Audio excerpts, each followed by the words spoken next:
journalists, to the members of the media who are present in this room with us this morning, welcome. And to you, our listening and viewing public, looking at it via television or on social media, welcome. We are happy to continue doing the business of government, to bring in information on government operations, government affairs to you, members of the public. With me this morning is Minister for Health, Social Security and International Business, Honorable Nicholas Steele. I'd also like to recognize the presence of the Minister with responsibility for information, among other areas, Honorable Senator Winston Garraway. Minister Steele, without any further ado, I'd like you to proceed with an opening statement. I know there are a number of issues within the health ministry that you'd like to update us on, as well as matters pertaining to the upcoming national referendum on November 6th. So the floor is yours. Thank you very much, and good morning to all of you here and all of our viewing and listening audience out there. Always a pleasure to be here with you. Let me first start by giving you some updates with respect to the Ministry of Health, recent events that have occurred, and updates in general on various items. First and foremost, with our nurses, I want to say that we eagerly await the first graduating class, which should be in November, of nurses from SGU with a Bachelor of Science degree in nursing. SGU is working hand in hand with our Nursing Council to make sure that all the T's are dotted, all the T's are crossed and all the I's are dotted with respect to certification. But the first batch will be graduating and successfully with a Bachelor's of Science degree.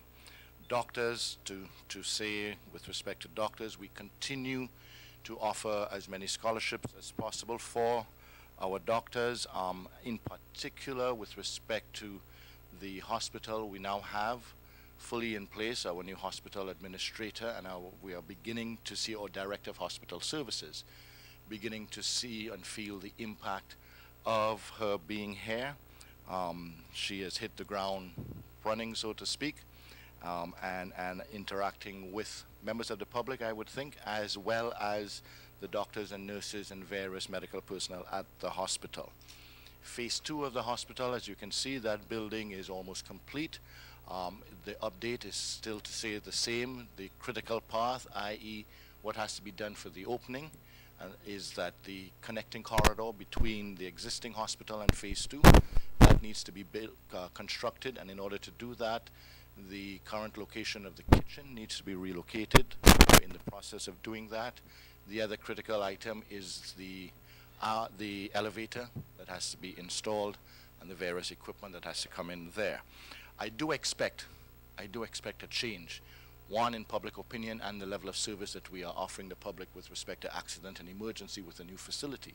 A new facility alone does not make the change, but I do expect that with our healthcare providers also being in a brand new facility, surroundings that they are operating in to provide service to the public, and the public coming to a brand new facility as well, that it will help to change the level of service or the perception of the level of service that we offer to the public. So I'm looking forward to that, as well as feedback from the public once that facility opens.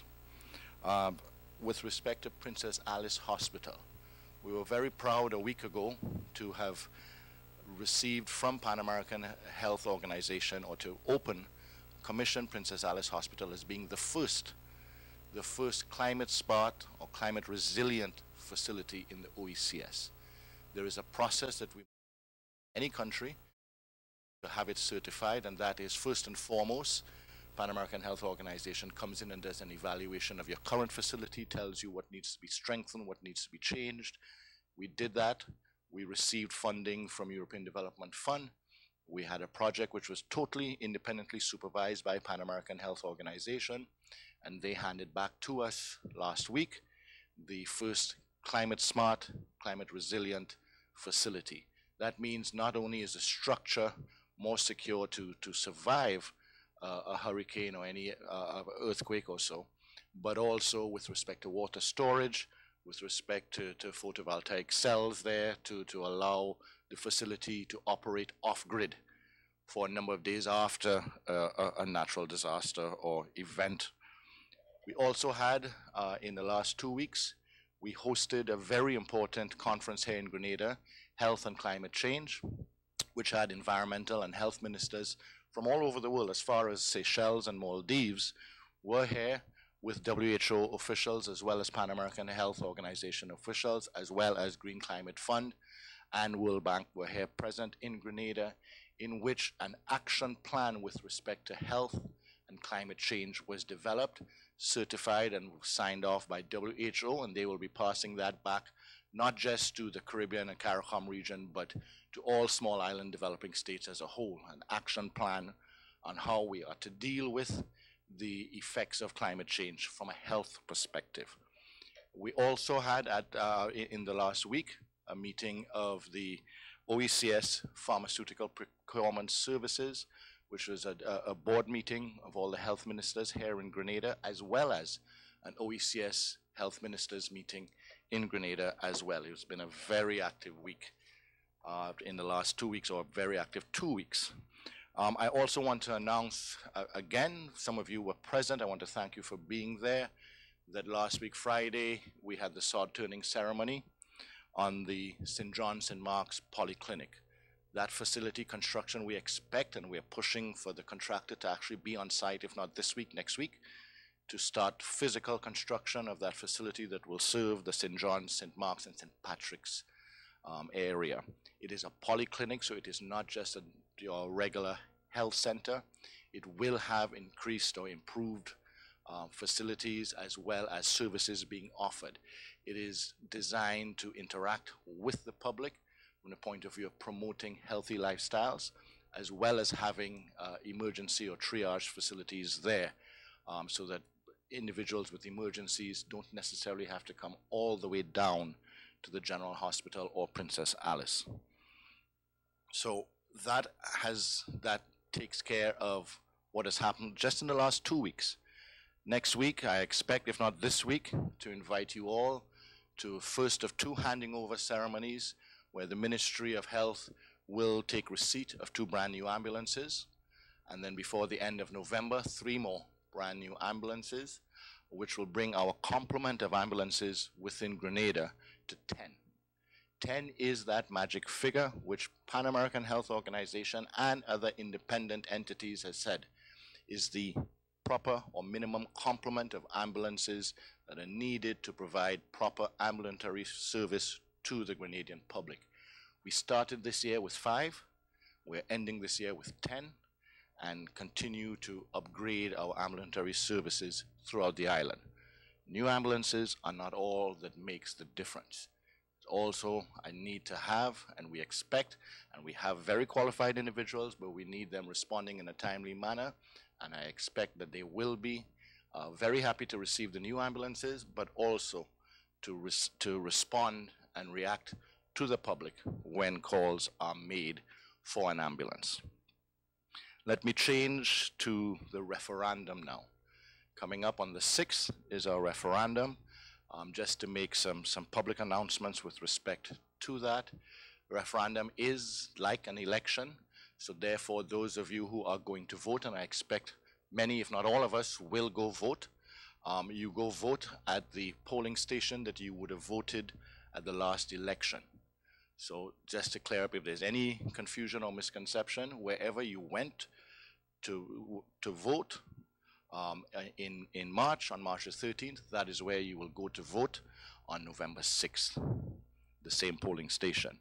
Also, every Grenadian citizen has a right enshrined in the Constitution to be given time by their employer to go vote. It is a right. No employer can deny any individual the right to go vote. I would expect we would all be responsible and make arrangements with respect to the time in which we go to vote, and inform your employer of the time that you are going to vote, so that he can arrange, or he or she can arrange for you to have that time. It is a voting area, polling station, so there are certain rules and regulations with respect to, similar to the election, in terms of the orderly conduct and of individuals within a polling station area.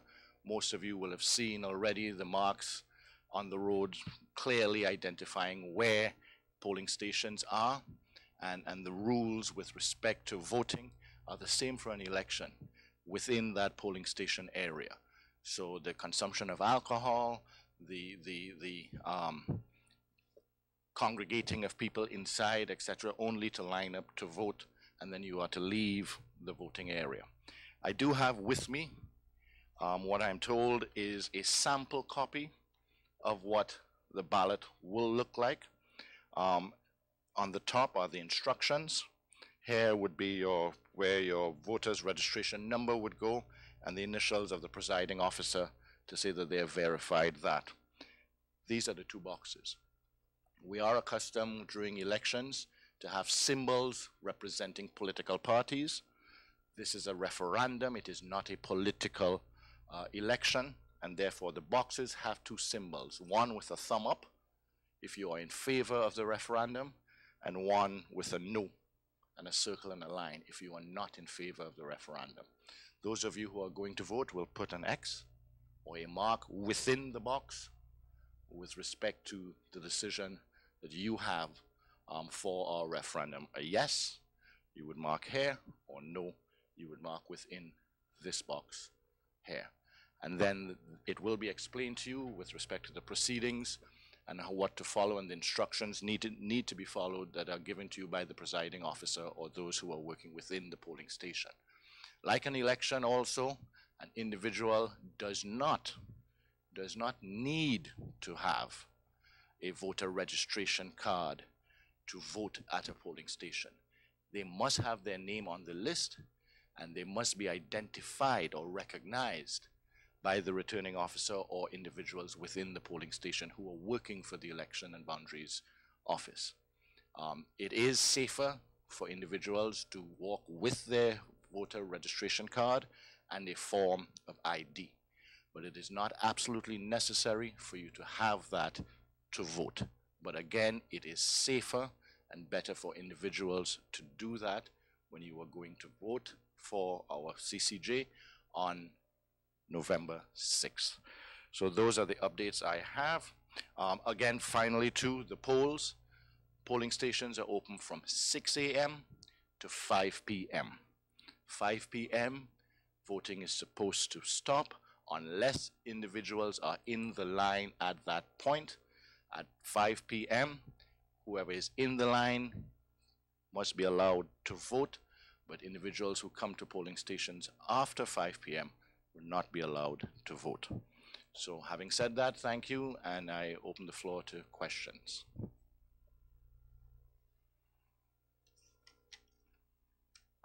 As Minister indicated, the floor is now open to questions. Please identify yourself as usual, your media house, and then you may pose your question to the Minister. Good morning, Minister. Rakisha St. Louis, GIS. I know that we're going in the way of climate resilience and smart facilities. There are 4 facilities earmarked to be retrofitted, both in Grenada and Carriacou. Can you tell us if the initial assessment has been carried out and if there's an associated cost with the upgrades of those facilities? The initial assessment has been carried out, and we expect the work to start on those facilities, and to add that we are in discussions and should be able to announce, I think, early next year, addition of more facilities and finance for the improvement. So more health facilities will be improved to make them more climate resilient. And as we are doing that also, we are making them more friendly to individuals who access. So for instance, Princess Alice now has a disabled ramp to allow individuals on wheelchairs and so to access Princess Alice, where before there were only steps. My second question, what are the plans, your ministry's plans for the batch of nurses who will be graduating? And how do you think their integration into the system will help alleviate some of the shortfalls or even enhance the operations? I expect an enhancement. As always, we are confined within the rules and regulations of the public service agreements that we have made with or through the debt restructuring period. So I would like to, and I'm working to have each and every one of those nurses in the system But there will be, as we have done in the past, there will be methods that are not the usual expected coming on to the system as an established worker, but I want those individuals as quickly as possible to be serving the public, and I am sure those individuals, having been qualified, want to serve the public. So as health minister, I will be working with our Minister of Finance and Department of Public Administration to find ways for these individuals to come into the service, particularly as we have heard rumors and possibly seeing nurses who are leaving to go to the UK. That has been said even the unions. So we are making the arrangements on the other side to make sure that we have nurses coming into the system.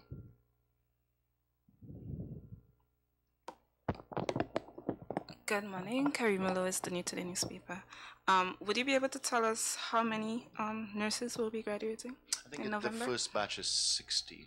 16? Yes. Okay. I think, I'm subject to confirmation, but I believe it's 16. Okay.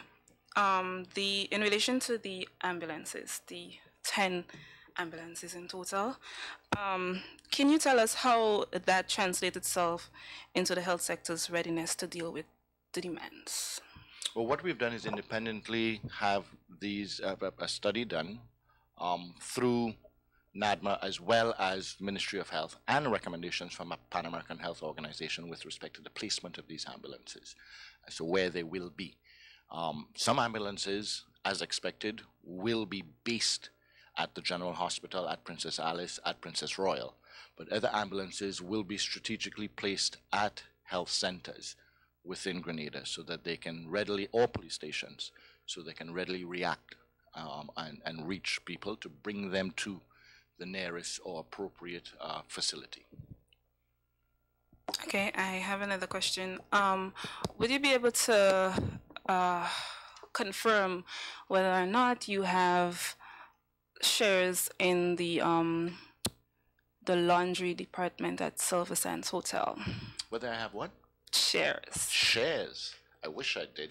I wish any Grenadian could have opportunities to have shares in Silver Sands, but Silver Sands is a private investment made by one individual. So no, and the laundry services, I would assume is part of the hotel. Yeah.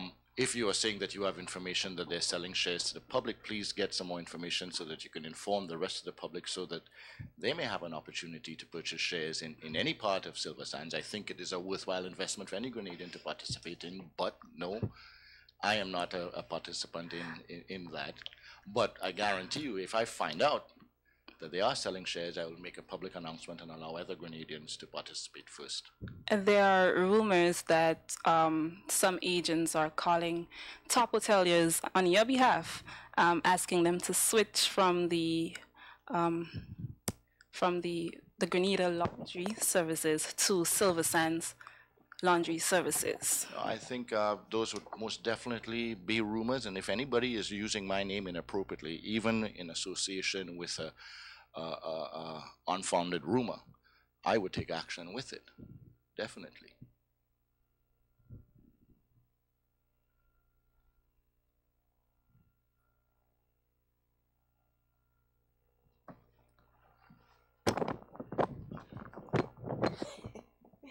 Good morning to everyone. Cherry and Blackman, Stephen GBN. Mr. Minister, I wanted to get an update as it pertains to our rehabilitation center plans from government to construct some such facility. Where are we at? The process is moving slower than I would like it to. As you know, we have partnered with Cooperative Bank in terms of fundraising, but we have had discussions at a cabinet level to say that this process, while we welcome and appreciate the assistance that we're getting with Co-op Bank, we also need to step up and find or dedicate a source of finance to make sure that hopefully, it is my desire that we're breaking ground on that facility in 2019, but that is dependent on myself and other members of cabinet finding the appropriate source of resource to dedicate to that. It is much needed, long overdue, and therefore it is a priority item of ours. And by extension, the psychiatric wing at the General Hospital? That is, I have committed to, and I stick with my commitment. As soon as we are finished with the phase 2, that is the next facility, the former Rathdoon. That is the next facility to be renovated, improved, or rebuilt. I think right now the state of that structure, we have to possibly contemplate a almost complete rebuild of that facility, because we are seeing a change in the need or demand for services provided, i.e. that we now need to provide pediatric level services for mental health or support. So therefore the floor plan has to change. The ministry is in the process of doing that design with respect to the demand, and I expect that when we commission the phase 2, very shortly afterwards, ideally the same day or same week, we would be breaking ground on the work to be done at Rathdoon. Any idea what time frame we're looking at?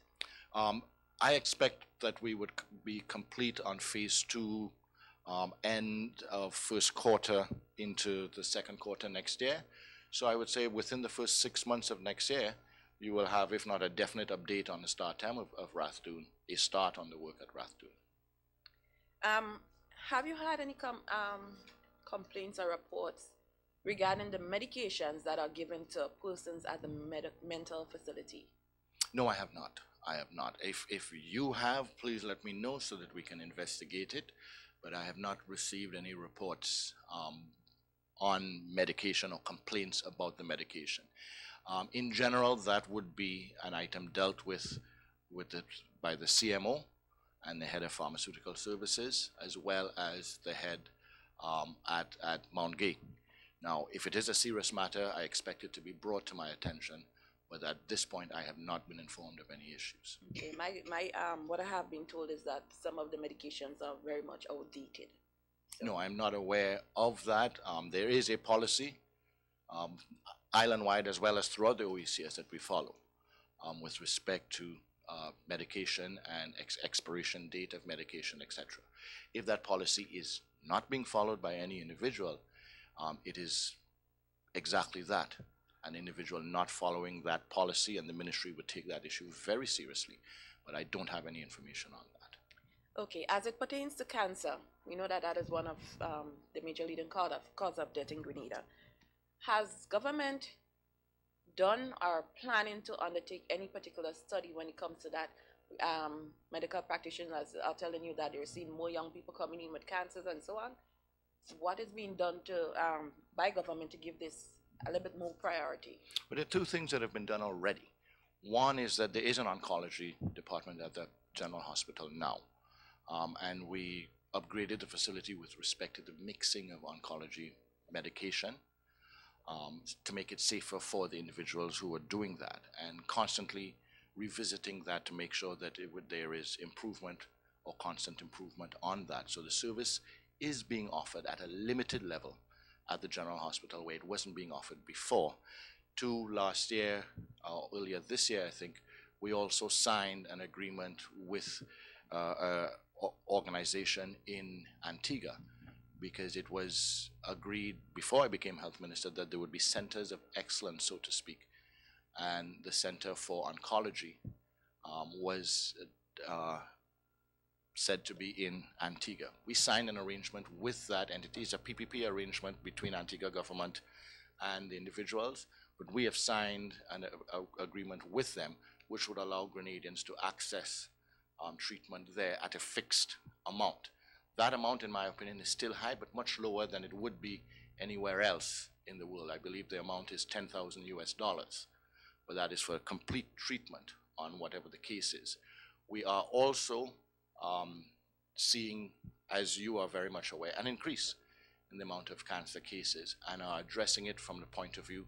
I've recently made announcements with respect to the ministry offering HPV vaccination, and our expectation that if we all follow the various procedures with respect to HPV vaccination and or regular checkups, also offering new forms of checkups called VIA, visual inspection of acetic acid, for women, so that we can identify quickly those who are at risk. If we follow those procedures, we can eliminate cervical cancer by 2020 here in Grenada. That would be one form of cancer that we would have identified as being increasing cases in our women, and that we have put the steps in place. But it is for the public to recognize the efforts of the ministry and to follow various procedures that will prevent or eliminate cervical cancer, which is one. Two, we are doing regular public announcements and making sure that examinations are available, breast examinations. In fact, a couple of weeks ago at the Pink Ribbon Walk, the ministry had a vehicle down there, our blood donating truck, you would have seen it there, where free examinations were being offered throughout the day for that event. And we expect to continue that wherever possible, wherever invited. We will send that vehicle with doctors there to offer free examination to members of the public. That is also being offered at our healthcare facilities. That is with respect to the two leading causes of cancer in our women. For our men, we need to encourage, and I'll take this opportunity to insist that men of a certain age receive a prostate examination, because the occurrence of prostate cancer is extremely high. As well, I am looking forward to, once given the slot between now and the end of year, immediately after the budget debates and passing of our budget, to enter or to present a bill to Parliament which would pass laws with respect to smoking in public areas. I'm looking forward to passing very severe laws with respect to smoking in public areas. Again, recognizing the increase in cancer and addressing the issues. And alcohol policy as well will be presented to Parliament to pass a bill to strengthen the laws with respect to consumption of alcohol here in Grenada. So in general, not just the cancers are being addressed, but the non-communicable diseases as a whole. Grenada is one of the few countries in CARICOM that has a commission, a multi-stakeholder commission dealing with non-communicable diseases. Their mandate is to recommend to the ministry various policies and procedures and enforcement to do, and the ministry continues to listen under my watch to pass various regulations, to offer additional services to the public to tackle the plague of cancer and the plague of non-communicable diseases. Okay, I want to ask you a question that doesn't directly fall under your portfolio, but maybe you can help me with some info. It pertains the small hotel development projects. My understanding is that a couple months ago, the Prime Minister may have indicated a fund to assist with the development of these small hotels. There are some concerns because years ago there was a similar initiative where government would have given to small businesses to develop hotel projects. I think one of the persons who headed that initiative was Senator Christopher Diali. A number of those projects up to today were not done, and there was no basic accounting to the Grenadian people for the monies that was sent out. So there are concerns now that government is once again giving these small hotel projects monies to develop. And people want to know, how can we really accept such initiative from I would say your concerns are valid, and your concerns are also our concerns. In this instance, I know I don't have the details of the previous time, but in this instance, yes, there will be funds offered that are public funds, so to speak. And one of the reasons that it hasn't started as yet, I know for a fact, is that we're making sure that the proper due diligence and the proper system is in place to make sure that these small hoteliers who would receive that assistance are accountable, that the work is done, that the work can be monitored throughout the disbursement period and construction period. So we have been working closely with the Ministry of Tourism, the GHTA, as well as the Ministry of Finance to make sure that proper systems are put in place for that. Who will be controlling the funding for that project? And was it an initiative that small hotel owners had requested that kind of assistance from government? In terms of which ministry or what entity will be controlling the disbursement and monitoring of those funds, I don't have that detail. But the initiative was jointly. I mean, we listen. We listen. And yes, our small hoteliers have said, but we're also very much aware that while we are receiving significant investment in seeing Silver Sands, for instance, Koana Bay, we now have finally Rex has announced that they will be improving through the buyout of from Sunwing, which is the same entity that we were trying to get here in the first place. They have now come regionally to improve. We recognize, as well as a responsible government, that we have to look after our small hoteliers as well and find ways to improve their facilities, or allow them to upgrade their facilities through new forms of financing or so, outside of the traditional going to the bank, the commercial banks. So that is why the initiative is put in place. But your concerns, as I say, are our concerns, to make sure that the money is properly spent and that the result is the initial result that we expect, which is the upgrade of those facilities. And just remind me for the record, how much money are we looking at? I don't think the amount has been totally, because it's 6 million that was announced for the fund, but that amount is not going totally to the hoteliers. There's also agriculture that we are looking to make sure that the fund is used there for. But it's the initial amount that, if memory serves me right, that was announced was 6 million, and it is to be used in the tourism sector as well as agricultural sector, to make sure that some of our farmers who are now seeing opportunities to provide produce to some of the new hotels, and as a result will be providing a better level of produce through volume, and so to our traditional domestic hotels as well, domestically owned hotels.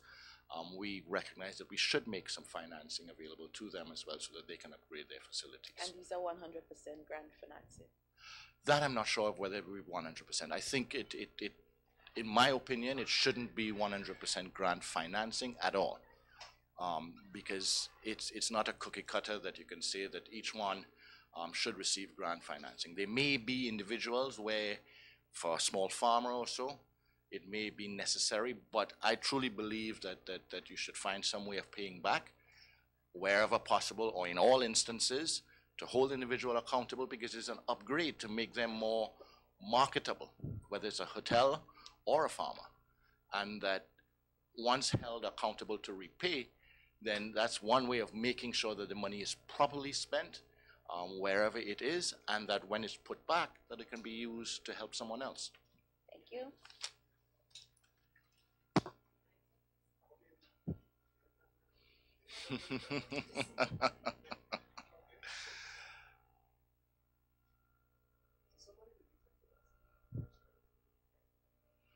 Who has a question? Rachel Bain, WPG 10. Cabinet approved in 2013 for 26 registered nurses. However, according to the union and the Nursing Association, only 9 was appointed. If this is true, when can we see more being appointed? I think the union, not to offend them, but honestly, misleading the public. They're speaking specifically to those who are established, those who are public workers under the Public Workers Commission appointment. We have, and it's undeniable, that we have hired more nurses and we have more nurses in the system, because the very unions objected to the method by which we were hiring. But in my opinion, as Minister of Health, what is more important to the Grenadian public with respect to patient care is the number of nurses. I do not think the Grenadian public are concerned as to whether it's a public service appointment or whether it's a contractual arrangement. We want to make sure that our nurses are properly remunerated, and government will strive, as we are striving with all public workers, to improve benefits that a public worker receives at any point in time. But when I refer to a public worker, I mean a worker serving the public. I do understand that from the union's point of view, with respect to the mandate they have, that it's important for them as to whether an individual is an established worker with a public service commission, or whether an individual has a contract. That is important to them. That is their mandate, to improve and fight for workers' rights. My mandate as Minister of Health is to provide services to the public with respect to health. And if it is necessary with the limited resources that we have, that we have to find another way of making sure that these nurses are serving the public, then that I will do, and I look forward to an opportunity to sit down with the unions to see how we can get to, as we have. We made a commitment that those individuals who came on as service providers on a contract, when we said, and we continue to say, all nurses who are qualified are working in Grenada now, we made a commitment that as soon as a fiscal space, an opportunity presented itself, we would bring them on, and we have. So as to be making public statements, creating an impression that there are only 9 nurses working in the hospital, no. There are much more than 9 nurses working in the hospital. We can go down there now and do a head count on any floor, and you will see more than 9. So it's a bit misleading the way they're making the statement, but I don't fault them or take offense to it, because I understand that what they're trying to do. And that's within their mandate, but I have a different mandate. Can you give us a number as to how many registered nurses are within the system? I don't have that number offhand, but I can make sure that we make a public release within today or tomorrow, so that you will have that information in terms of the total number of nurses serving the public and being remunerated in one form or fashion by the government of Grenada. So can you tell us how is negotiations going with the unions? The Ministry of Health is not engaged in negotiations with the union. That is the government negotiating body. So because it is not just, and the union is very much aware of it, that the union is a public workers union, and therefore their negotiations with respect to any public worker is an overall discussion. It's a discussion on pensions, it's a discussion on increase of salaries, it's a discussion on working conditions, it's a discussion on retirement age, it's a discussion on all the various levels for public workers in general. I am very much aware that recently you would have heard more statements from the union speaking about nurses, and even calling on the Minister of Health to resolve certain issues with respect to the very public workers commission that nurses receive or do not receive.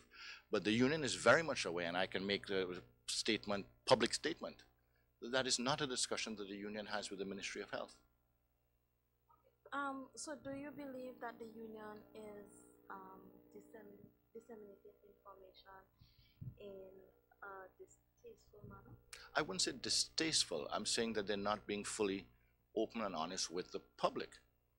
I don't want them to take offense to it, because I believe that we should always, when we're making statements in public, be aware that we have to sit down on the negotiating table at some point in time.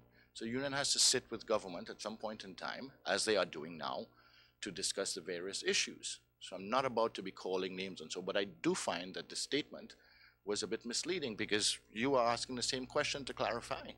I said, how many nurses do we have working in the system? So I'm very willing to give that information, and you will see it's much more than 9.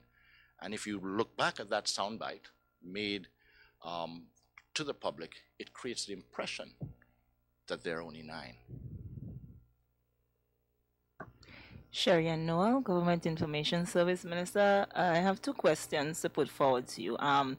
The first one has to do with the welcoming remarks that by the end of 2018, God spare, that the fleet of ambulances will be increased to 10.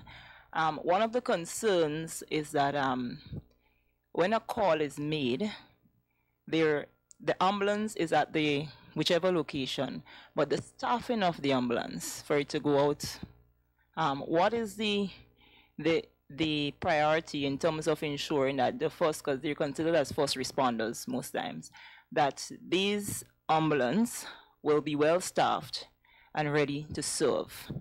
We have put the necessary systems in place to ensure that as best as we can. But as was seen recently, I think 2 or 3 weeks ago, there was a case in the Trubru area where a Grenadian worker on one of those sites fell. And they called for an ambulance, and the ambulance took almost an hour. There was a fully functional ambulance. There was a driver, there was an orderly, and there was a nurse available, ready, at the general hospital to respond. but there was also something called a stress break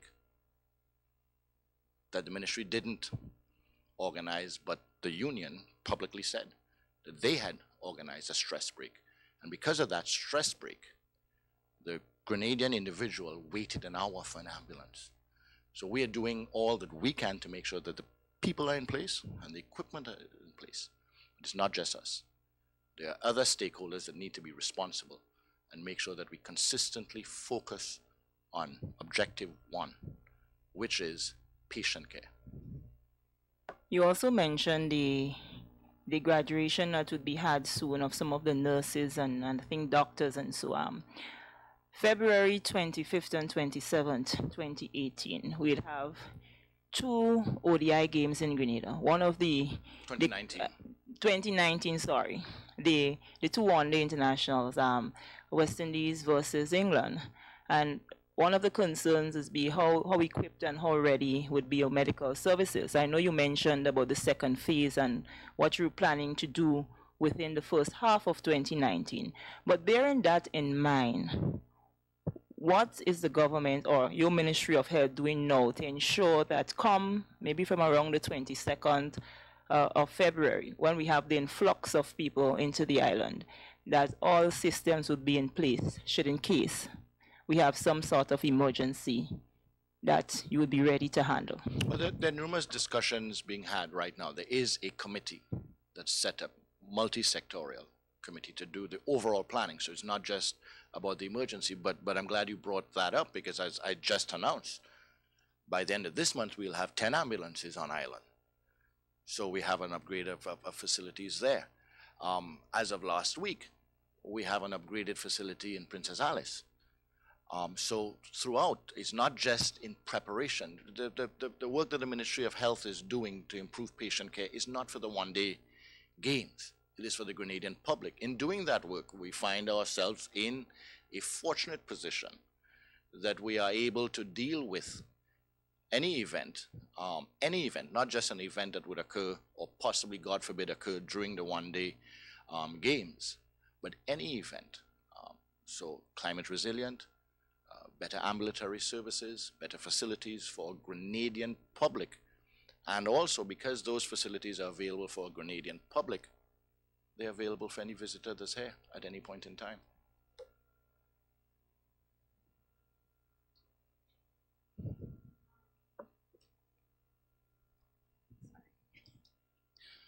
Okay. Was there a breakdown in negotiation between the government and the union with regards to pension reform? I am not privy to the negotiations. There is a government negotiating team. I would assume that if there is a breakdown or was a breakdown or any developments in terms of progress or so, I leave it to the parties to make that announcement. As the Minister of Health, it was brought to your attention that there were claims of rape at the Mongay Hospital. It was also in the news. Is it being looked at? How is your ministry dealing with it? There was an incident that was brought to my attention that occurred at the Mongay Hospital, a very unfortunate incident. As far as I'm concerned, it implies, based on the reports I have, of criminal activity, and therefore I immediately gave instructions for it to be passed on to the DPP and the Chief of Police for them to investigate independently. And if the report that I received turns out to be true, I expect them to take the necessary action if there is a reason for prosecution, that the individuals are prosecuted. Okay, so the final question. When hiring of nurses and doctors and so on, does the government do due diligence, like background check and so on, that would eliminate some of these kind of things? No. I want to be quite clear. The report I've received on an incident that occurred at Mount Gay Hospital is not a doctor or a nurse. The investigation has to go forward with respect to how, if that did happen, how it was allowed to happen. But it is not a doctor or a nurse that committed a crime or possible crime there. It is between two patients whether they're a male patient and a female patient. But there is a certain amount of responsibility, and they have to answer, the individuals that were there, as to how that incident could happen. The Ministry of Health has passed it purely because of the seriousness of the matter, has passed it to the Chief of Police for him to investigate, as well as the DPP. And I await, and we seek weekly updates, but I await the results of a thorough investigation and would be prepared to, but I think any announcements on that should come from those who are doing the investigation. Okay, so those on duty at the time, they will be held accountable and they will be dealt with accordingly? Right now, because there's an investigation going on, I don't think it is proper for me to be making public statements. I have clearly said that the ministry has removed itself so that the ministry can be properly examined, all of the staff, by the police and the Director of Public Prosecution. So the details for us to be discussing any of the hearsay or any of the reports that we have or so, I think it is premature and inappropriate. But I do think that the public has a right, and I will make sure to find out, once that investigation has occurred, has a right to the information, as we do with any crime, and also the ministry's responsibility is to say to the public afterwards what systems have been put in place to make sure it doesn't happen again. So that I expect you to hold me to. What about improvements in security at the hospital? At Mount Gay, there have been improvements with respect to security and monitoring at Mount Gay Hospital, and in fact, I think it is because of those improvements that we were able to become aware of an incident occurring. But from a ministry standpoint, as the minister, we can put all the systems in place, all the rules and regulations, but we have to rely on our service providers to follow those rules and procedures. And sometimes when those rules and procedures are not followed, we end up in the situation that we are discussing now. That's why we have a police and a DPP, because there's an expectation in general that all the rules and laws that are put in place, there are some who may not follow those rules and those laws, and therefore there is a police and a DPP to take the necessary action.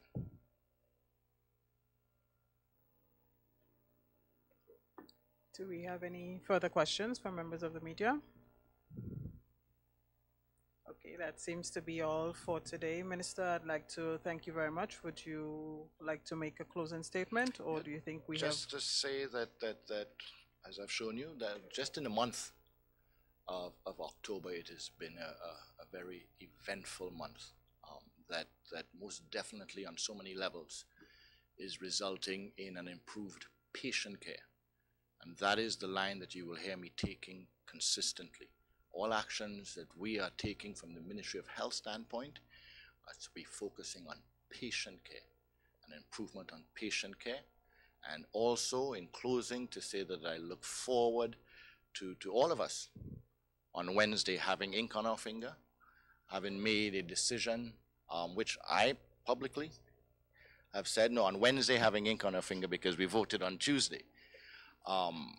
My position on it is clear, that I do support the CCJ, but I respect our democracy and I respect the fact that there are others who have a different opinion, and that is why we're putting it to the vote.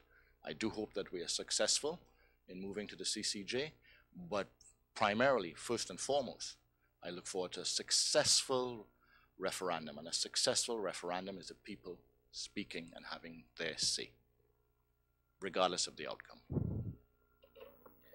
Thank you very much, Minister Steele. We now come to the end of this week's post-cabinet briefing. Lots of information there on developments within the healthcare sector, and as the minister indicated, all of the actions being taken are intended to improve patient care for persons in Grenada, Carriacou, and PT Martinique. And of course, we encourage you to go out and vote on referendum day, November 6th. The polling stations open between the hours of 6 a.m. and 5 p.m. Thank you very much. I am Press Secretary Philomena Robertson. We'll see you again next week.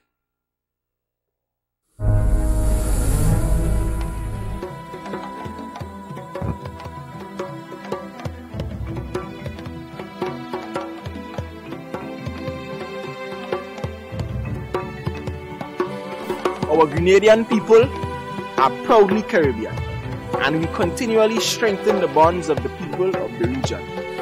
Together, we embrace our collective destiny. We are the children of Marcus Garvey and Bob Marley, Vivian Richards and David Runner. As Caribbean as West Indies cricket, as Caribbean as the University of the West Indies. We are reggae, we are soca, we are one vibration. Break the chain of colonialism. Break the chains of colonialism. The Caribbean Court of Justice. Proudly ours.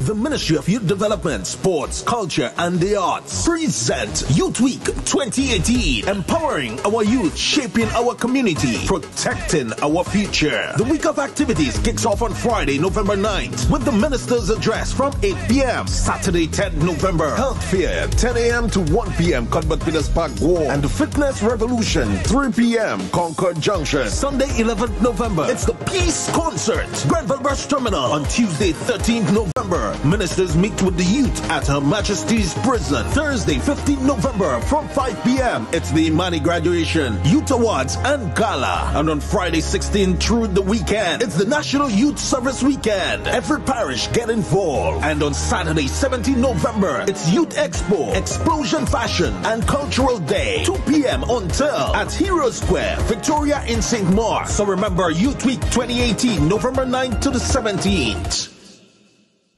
The National Democratic Congress is not and has never been opposed to the CCJ. In fact, previous administrations led by the NDC have done lots of work to push forward the work of the CCJ, and that can be attested to by Brother Peter David.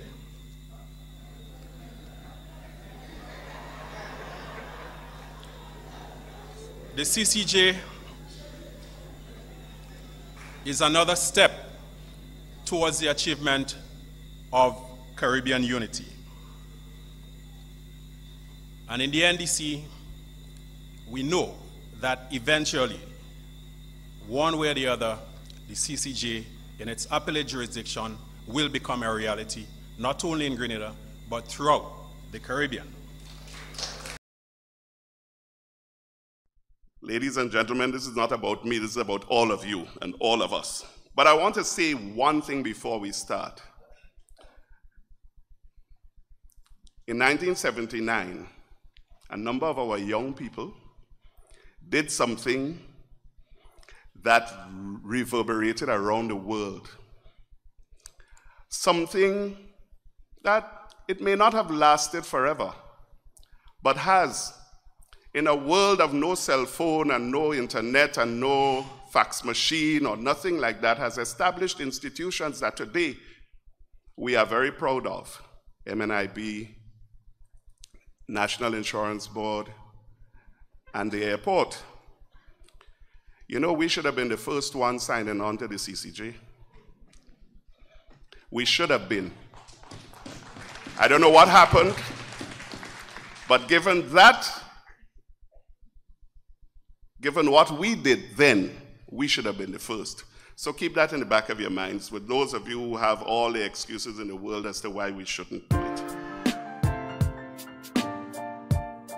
Grenada is about to embark on another historic mission of amending its constitution for the first time since its independence. From all indication, the push is for the changes to be made before the end of the year, 2 years after the first attempt failed. I believe the CCJ is an important issue to take a second look at, and we're involving the same people, the community group, the legal professions, and other parties involved. And hopefully we'll have everyone playing a very united role in going forward. Because if we do not work together, then clearly it's not necessarily going to pass. And I think it would be a tragedy of justice for this country and for the Caribbean. But I think it's about time that we stop having faith in everybody else but ourselves. All people, jurists have served regional and international institutions around with distinction. And it would be, to me, almost an insult to say to ourselves that we cannot be responsible for justice in our country. 2 years ago, 8 bills were tabled for constitution change. But this time around, the focus is on one which, if successful, will see the Caribbean Court of Justice replacing the London previous.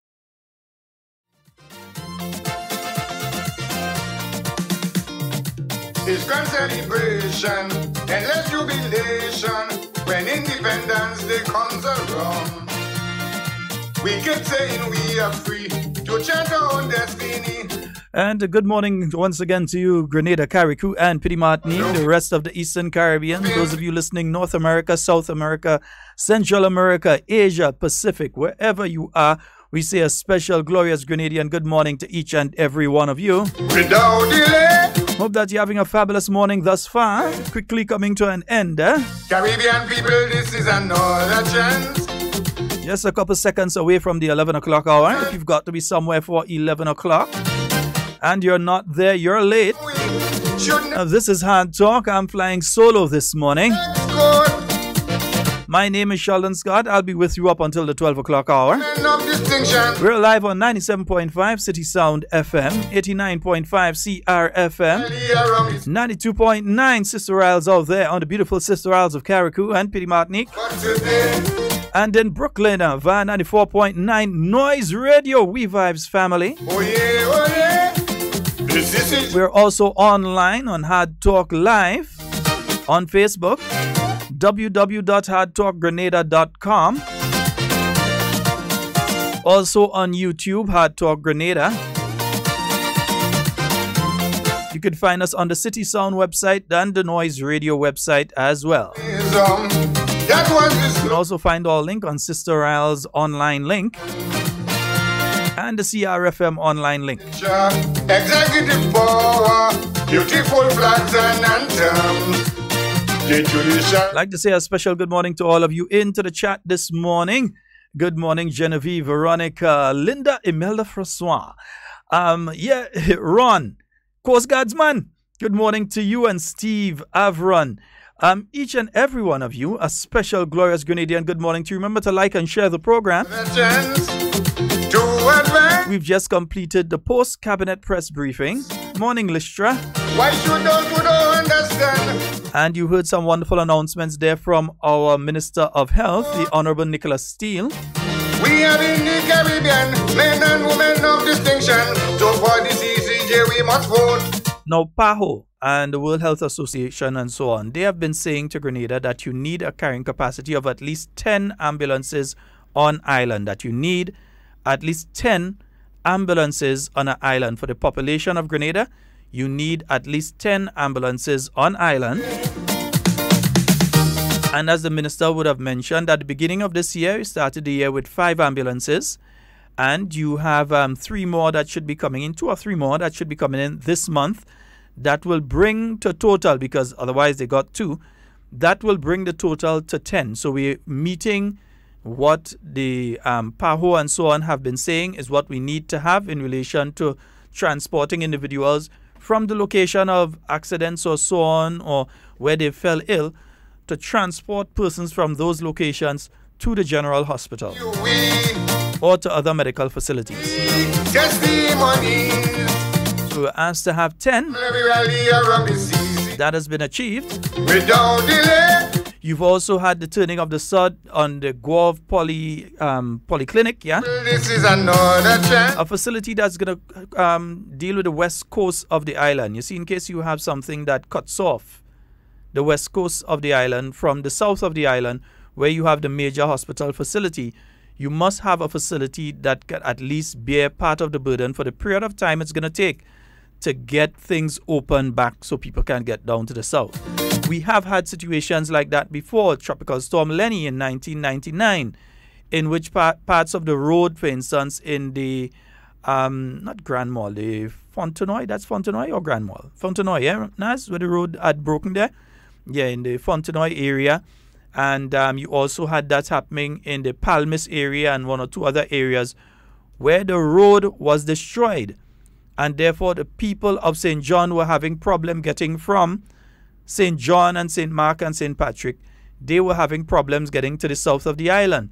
Even more recent, we had that collapse that took place in the Perseverance area, where that boulder came down and blocked the road.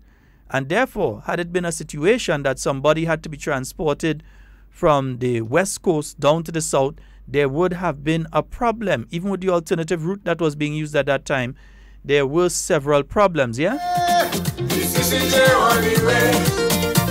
So as such, the Guelph Polyclinic is a very, very important facility.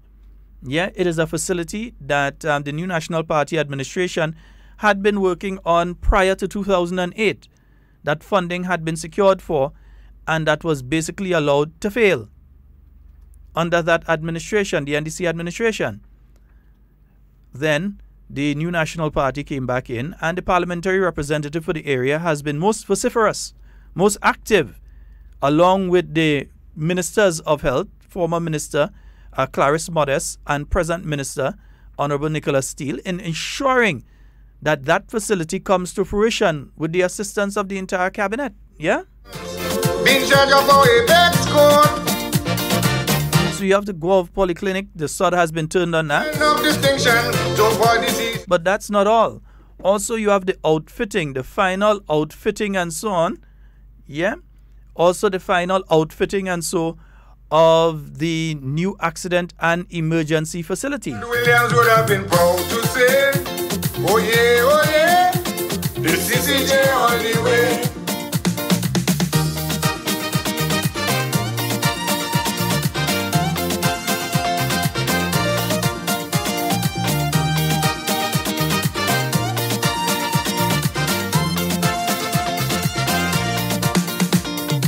Self-determination is the foundation of every independent nation. We in the Caribbean Sea have the capability to build strong institutions. CDB, ACCB, and so that's not all. I quite clearly. Yeah, we have roughly 16 nurses that are about to graduate. The first nurses in the history of Grenada are going to be graduating directly with bachelor's degrees, yeah? But today, Caribbean people, this is another chance to advance towards total independence. Those who held us in slavery should never ever be in charge of our apex court. We have in the Caribbean men and women of distinction. So you have nurses. Also, government continues to provide training for the doctors and so on to upgrade themselves in their techniques and all that sort of thing. So whether it's to upgrade their techniques in surgery, somebody wants to qualify as a neurosurgeon, or somebody wants to, that's dealing with the brain, or somebody wants to qualify as a vascular surgeon. Because remember, at a point in time, we had an issue here where Grenada didn't have vascular surgeons. And as such, and that's the persons that deal with the veins and those sort of things. When someone was suffering from kidney failure and had to go on dialysis, we had to wait for them to fly in a vascular surgeon who would come and do several of these surgeries to insert the tubes and so that had to be used for kidney dialysis. But right now you're training local doctors to be able to deal that. So we don't have to wait for some doctor from Trinidad or Barbados or even the US to be flown in to do those sort of surgeries for us. Eh? Let our own Grenadians provide that service to their people. Yeah, we're letting our own Grenadians provide that service to our people. 7 days away from now,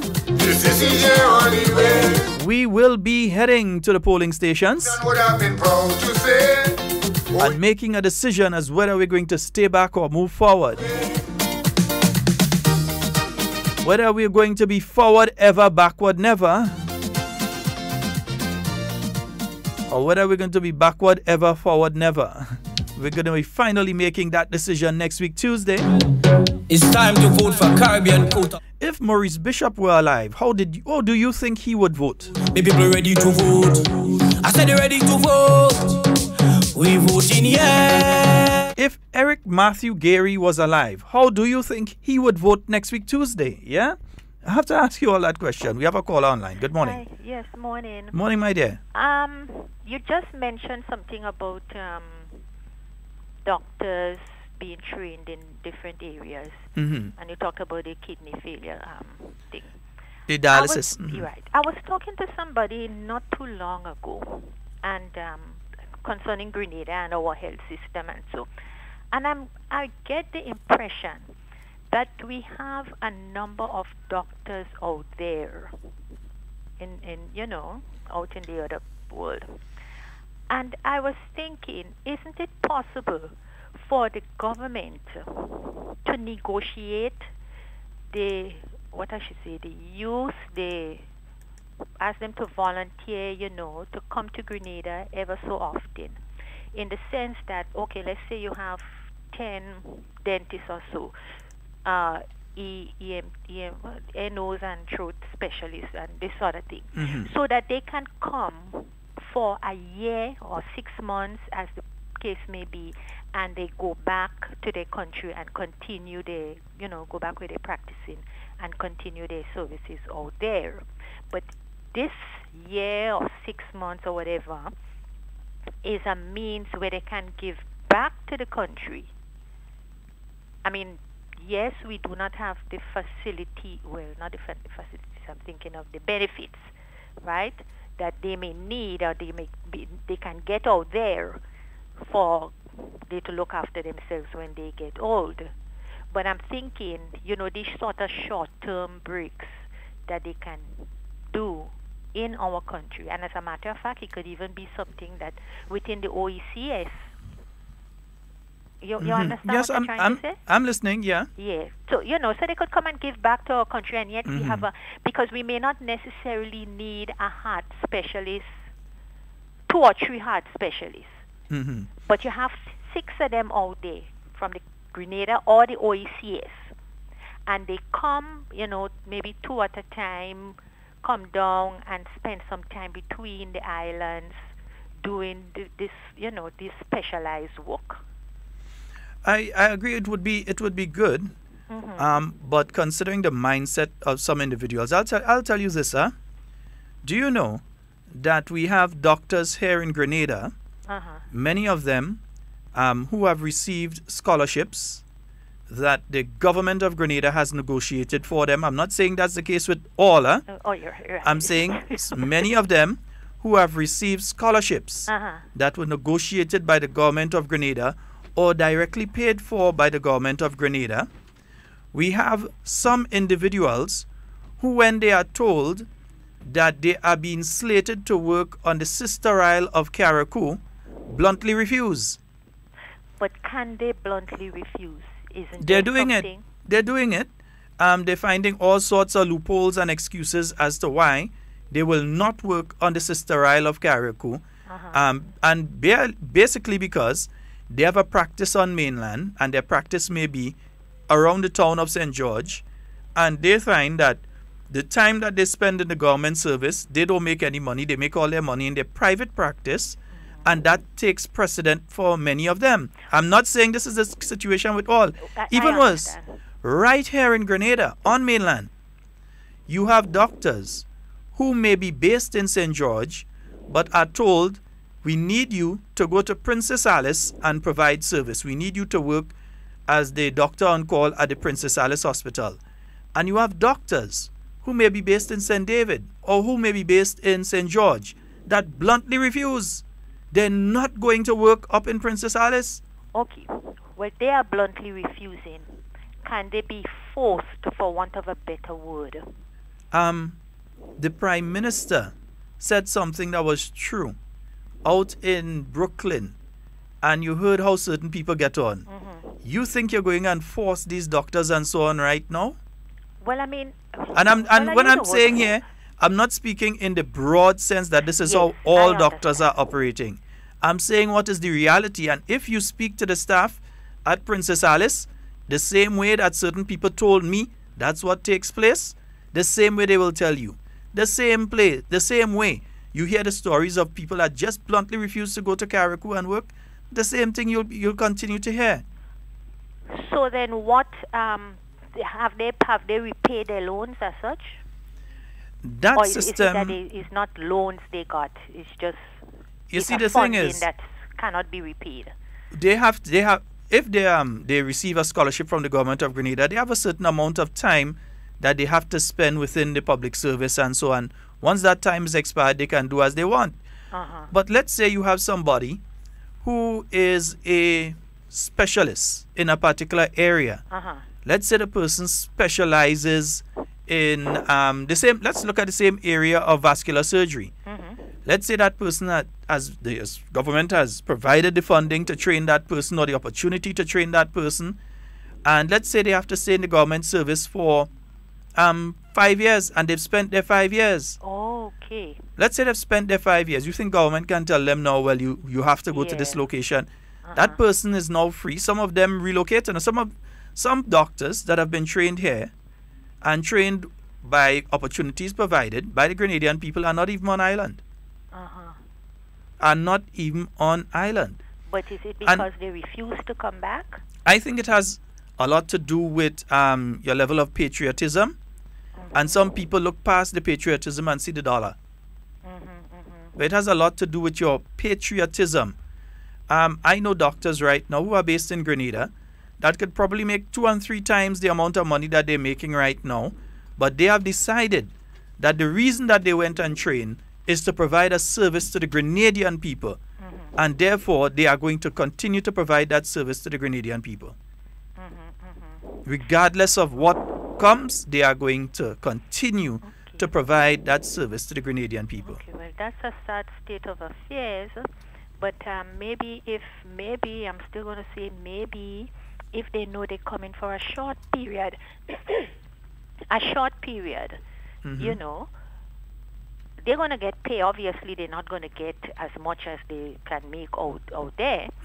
But come on, not even a 6 month they could sacrifice. Well, I'm telling you, and this is not just the mindset here. I understand what you're saying. No, but what I'm telling you is not just the mindset here in Grenada. You'll hear similar stories in St. Vincent. You'll hear similar stories in St. Kitts. You'll hear similar stories in St. Lucia. While, yes, there may be some way to put together a CARICOM initiative or a OECS initiative, at least on the smaller level, to have something like that done. And I believe it would be a wonderful something to have done. At the same token, we have to take into consideration the existing mindset among some of our medical professionals. Yeah? Well, you know, in everything you try, there would be those selfish ones. Yeah. And because oftentimes still try it. You don't hear it much again, but oftentimes you hear people say, well, I go to Princess Alice and there's no doctor there.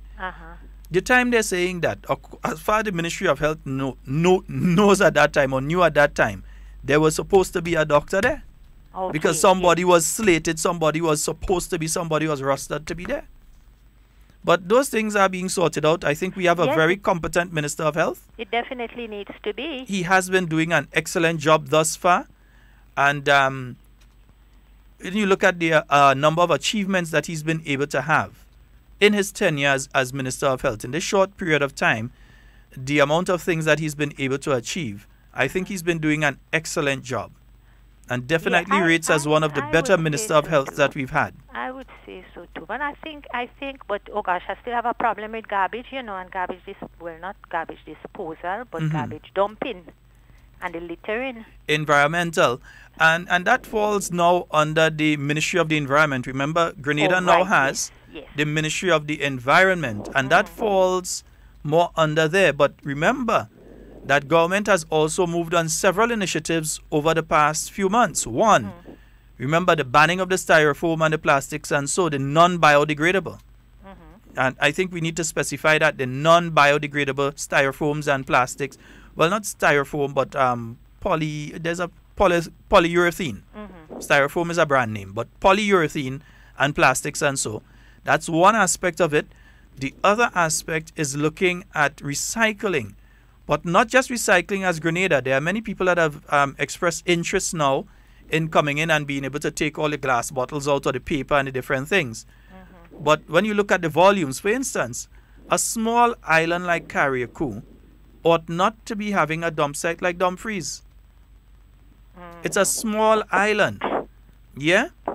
So what the ministry is aiming to do is go more in the direction of the organic waste.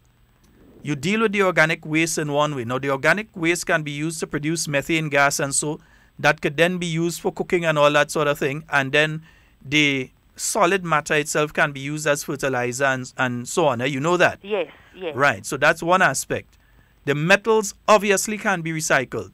So whether it's the tin cans, from when somebody drink a stag or a carib up in Carriacou in the can, or what they call it, is 16 something or the 14 something or whatever they call it beer, that those aluminum cans and other cans and other metals can be sorted and they can be recycled off island. But that there can be a packaging facility on an island like Carriacou to package it. Paper, that could be recycled. Glass, that can be recycled. So you lessen the volume of garbage that you're going to be having on the island, yeah, and you also create a means of earning revenue through garbage. Yeah, so the environment wins at the end of the day. Let me ask you, as it relates to, well, I don't think I'm doing anything wrong by calling, for example, Coca-Cola. They used to have glass bottles that could be reused. And now they have that plastic. What is going to become their method of, well, I mean, it's a private company, so you may not be able to give me details, but as it relates to the Ministry of the Environment, how does the ministry intend to deal with these plastic bottles coming from there, for example? That I would have no information on. One, it's remember they contain, well, no, the plastics would have to be imported. The plastics themselves would have to be imported. So probably some discussion would be taking place with businesses such as those that are using those things. For instance, I know the supermarkets are already looking at the issue of the plastic bags that they use, except food fair, they may have that problem. But they're looking at the issue of the plastic bags that they use and that sort of thing. Yes. Remember as well, though, it says non-biodegradable. So if the plastic, according to what I'm thinking, I have to confirm with the minister and the ministry, if it is biodegradable, because there are plastics and so that are biodegradable. You're talking about the plastic bottles, eh? Yeah, but there are plastic bottles that you can use that are biodegradable. You would realize that some garbage bags, for instance, garbage bags, that plastic is biodegradable. If you store something at home in one of these plastic garbage bags, you realize in a few months the bag start to... I experienced that. Yeah. And I thought it was rat, and I ball out. No. They are made to dissolve within a space of time. Yes. And that's why they're used for garbage, because they are made to a certain standard for the US and different countries as well, and we get them here. So they are made to dissolve. So it ain't rat hunting biting it up. It's made to dissolve over a period of time. So that would be the case with that. Okay. All right, my dear. I hope you were going well. Yes, I am. All right, Getting ready for Monday. Okay. Tuesday, yeah. I'll go in and dirty my finger early. All right. All right, my dear. Okay. Beautiful. Have a good weekend. Same to you. I'm saying weekend, yes. I'm taking the weekend too, and I'll take the week. I'll go in and paint my finger early. Folks, the phone number 440-7377. That's 440-7377. And Mr. Manning put up the numbers for the other thing, so I can't remember it. He forget to give me the numbers. They give me the other number. Yes, Joseph, yeah, 1664. That is the name of the cans and so that they have, especially in Carriacou. They see a lot of that going on. Oh, sure, next thing it ain't supposed to be wrong and it's wrong. Yes, so the 1664. But yeah, we must take that approach to garbage. Because what if Perseverance gets to its carrying capacity? How then do you treat with more garbage? Yeah? The tires, the volume of tires that you have going up to Perseverance on a daily basis. How do you treat with those things? You know, you could recycle the rubber and so on. There are various things you could do with it. So you could recycle the rubber and all of those things. So that's why government put in place a specific ministry that deals with these particular issues. That's the Ministry of the Environment, Climate Change, and so on. And there's funding that's available, worldwide, that can also be used to assist with that. We have a caller online. Good morning. Good morning, Mr. Scott. Morning, my dear. How are you? Sheldon. Yes, my dear. How are you doing this morning? And Devon, good morning. Morning, morning. Oh, beautiful day in Grenada today. Yes, it the sun is shining and people is back and forth doing what they're supposed to do. I want to say special good morning to Mr. Watts and his wife. He's home on vacation. Give me a big surprise. Bingo, good morning. Stay up there in the cold, boy. And good morning to Mr. Deputy and the rest of Grenadans, Katian and Patty and Matthew. So much people to say good morning to. It's warm and nice home. Yes. You know what we have in Grenada right now, all the Grenadians out there. We have a lot of big jacks right now. Patty and Matthew, plenty big jacks. I saved something in the fridge. And we have Asham. All that's what's going on in Grenada right now. And then we're going out to vote next month on the 6th. I will be voting. Yes. So I just called to say good morning to Mr. Watts. Special good morning to you, sir. The people in Britain, you relaxing now. Come and take a little relaxation. And I see that. You know? So we have Big Jacks, Asham, and everything. And I want to let my friends and family out there. Nothing going on yet for me. I still have my sale on. Still trying to make up medical money then to go and seek medical help. But I'm not begging anybody. What I'm saying is I have stuff selling out. So anybody interested, they could pass and support me so I could make a little money to buy me ticket and to see a doctor. Yes. You understand? Yes, yes. So That's the Mr. right Scott, yes, my love. I want to say special good morning to you and your family, your kids, everybody, and all my friends. And special good morning to a good Grenadian doctor as Dr. Winston Thomas. Say it again. Money don't come for him. Say it again. He loves people and he loves what he does. Good morning to Dr. Thomas, Winston Thomas from the Caranage. Also to Dr. Cole. He's in Cuba right now. And also to Dr. Philip and Dr. Mark Lishnell. These are people I know that deal with me and take good care of Miss Camille. Show me love when I'm in pain. And all the rest of nurses, like nurse, that Bobla White, nurse Sarah, one from Victoria, all the nurses, in casualty, nurse Jacob, all nurse Scott, all these lovely people that take care of me and others. Special good morning. Love you, Grenada. Bye-bye. All right, my love. 4407377. For those of you outside of Grenada, 347-329-3101. Those are the numbers for you to call and get inside all your. Go and buy out Cammy. She had things on sale. Yeah? She ain't doing like some people and just saying, come and drop her money for her. Come and drop her money for her. No. She said she have things on sale. Come and buy. Yeah? So she have Asham. She have clothes on sale. She have drinks on sale. Go and buy something. Help support her. Nice is a nice lady and she has helped a lot of people. So when the time comes for us to help her, we have to help her too. All right? Beautiful. And Christmas coming. So you want to sew your little curtain? Go and check Helen Marie downstairs, the NIS Mall, the original mall. Yeah? Go and look for Helen Marie. You could get your nice curtain and them sew. No, she don't have curtains selling. But if you want your curtain and them sew early, don't try to go and rush end the next month and all kind of thing when about 20 people come in same time with the thing and you have to wait how long. No. Get it so now, put it aside. Right? So when you're ready to put it up, when you're ready to dress the house, your curtain they are ready. Yeah? You know you have a wedding coming up, Boxing Day and so on. A lot of people getting married Boxing Day and so these days.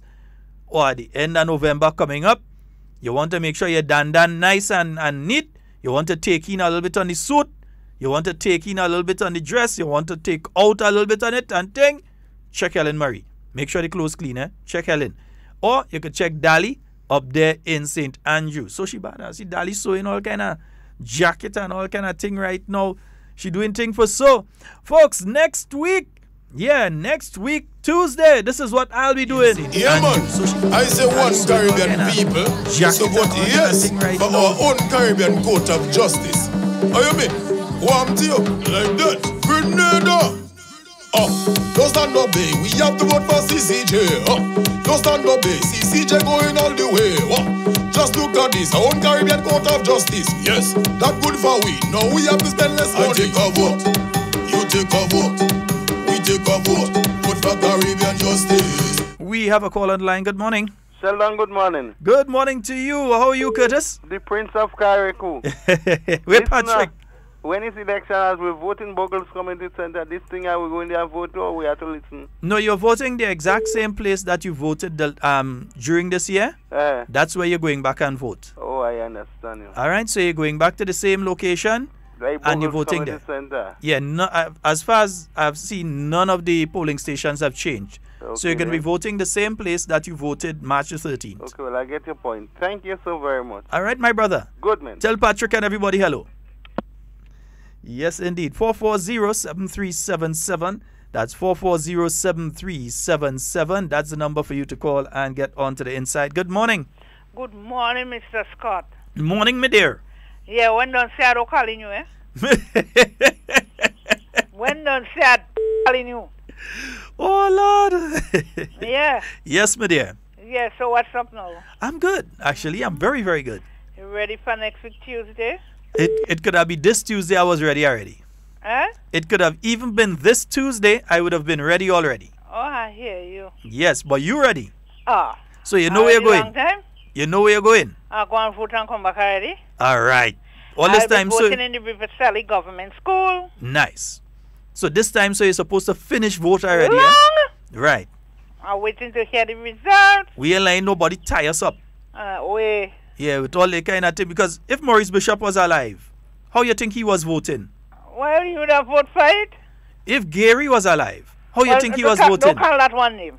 I call your name. If Gary was alive, how you think he'd be voting for I it? tell you, don't call that one name. That's I can't keep me telling. Like keep me tell father, you know. That man teach keep me tell politics, you know. That's why we supporting Kit Mitchell. All you like to get all you like to all you really like to You playing Shatariki thing, you like it? So you good? Yeah, I'm all that good. I'm good. I'm behaving myself a good boy. I said no, I had to call Sheldon this morning. If I don't call him this morning when he meet me again, I don't want to get caught. I'm roughing you. So I said, see me, let me try and call Sheldon this morning. All right, my dear. So enjoy the rest of your day, Papa. Same to you. And tell everybody hello for me. I'll go do that. All right, my love. All right, bye-bye. Yes, I tell you, if Uncle Gary was alive, we know how Uncle Gary was voting. The star shines brightly in the sky. We'll never let it down. We shall never let a party fall, for we love it the best of all. We don't have to fight to show our might, 'cause when we start, we will fight. With peace and love, you'll hear us sing. God save a party, God save it, please. At the ending of the day, victory for all. We'll never let a party fall. Yeah, we know if Uncle Gary was wrong. A man who brought us independence. We know where Uncle Gary was voting. We know definitely that he would have voted yes for the Caribbean Court of Justice. We know that for a fact. Yeah, we have a caller online. Good morning. Good morning, and how are everything? Hey, I'm great. How are you? Yeah, I'm okay, man. I'm okay. I'm ready. I'm ready for Tuesday the 6th, man. Yeah, you have to be ready, man. Yeah, man. You know your polling station. I'm ready to go and vote. All right. And brother Sheldon, I want to see the same urge that we the Grenadian people had the 19th of February when we go down and vote in the election. Appealing to Grenada, let us go with that urge, let us go with that desire to vote for the CCJ. because we need it. We need the CCJ. Now is the time for the CCJ. Not 5-6 months ago, but now is it is. I call upon Grenadians, let us go out and vote. As we're going out, let us go out, let us call our neighbors, call our friends, and we go out in numbers and we vote yes for the CCG because we need it. We need it. No, we need it more than ever. As they say, salvation, because it's now is the time to accept Christ as well as Savior. And I do believe now is the time for the CCJ. Putting the CCJ on hold and something happen, we the poor people, and we can't reach the Privy Council, we will be sad about that. But if we vote yes for the CCJ and things happen, and we have the CCJ at our final court, you could say yes, we have it. As some people will say, well, but I don't really yet to accept Christ and Savior, Sheldon, and then they die. They had no choice. They know where they're going. But when you have the CCJ as the final court, anything happen to you, where you're going to. Not the Privy Council, is the CCJ. And I call upon Grenadians, the urge and the desire we had was to go out and vote. The election gone. Let us go to the urge and vote yes for the CCJ because we need it. All right? We need it, and now is the time for it. Not 5 months or back, 6 months or back. Now is it. So I appeal to Grenadians, let us go out and vote yes for the CCJ. Well, Sheldon, you have one for the God bless you. All right. Thank you so very much. Yes, indeed. We know that Uncle Eric Matthew Gary, KCMG, and a lot of other things. I can't remember all of them. It was a lot after that name. Yeah? We know that Sir Eric Matthew Gary would have definitely supported going to the Caribbean Court of Justice. Yeah? He is the person that brought us to independence, and he was a regionalist. And therefore, we know for a fact, we're not guessing, that he would have brought us to the Caribbean Court of Justice. And during the period of the Revolution, while the Constitution would have been suspended, Grenada did not pull itself out of the United Nations, nor did it pull itself out of the OECS, nor did it pull itself out of CARICOM. And we know that Maurice Bishop, while he was an independent person, believed in the independence of the Grenadian people, that the Grenadian people, that they had the power to create their own future. And he preached that to the Grenadian people. So we're not guessing that was the way that he thought. We know that was the way that he thought. We know for a fact that he would have voted yes for Grenada to be part of the Caribbean Court of Justice. Do you think that Maurice Bishop would have been here telling us that we should vote no and stay with the Privy Council in England? Nah, man, then Ollie wasn't singing this in joke.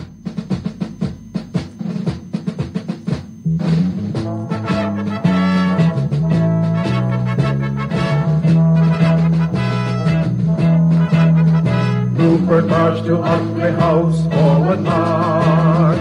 Alistair march against oppression, forward march. Now Grenadians of proclamation, end of misery and oppression. So we fill Grenada full with our song. Forward march, forward march. Forward march against imperialism.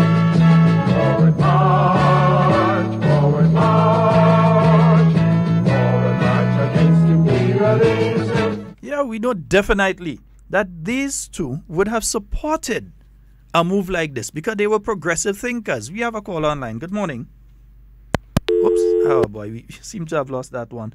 440-7377, and for those of you outside of Grenada, 347-329-3101. Yeah, they were progressive thinkers. They would have not sat there and be telling you all sort of thing, nitpicking. And basically that is what's going on. You have a set of them there that's nitpicking. You know what I mean by nitpicking? You're only looking for an excuse and moving the goalposts.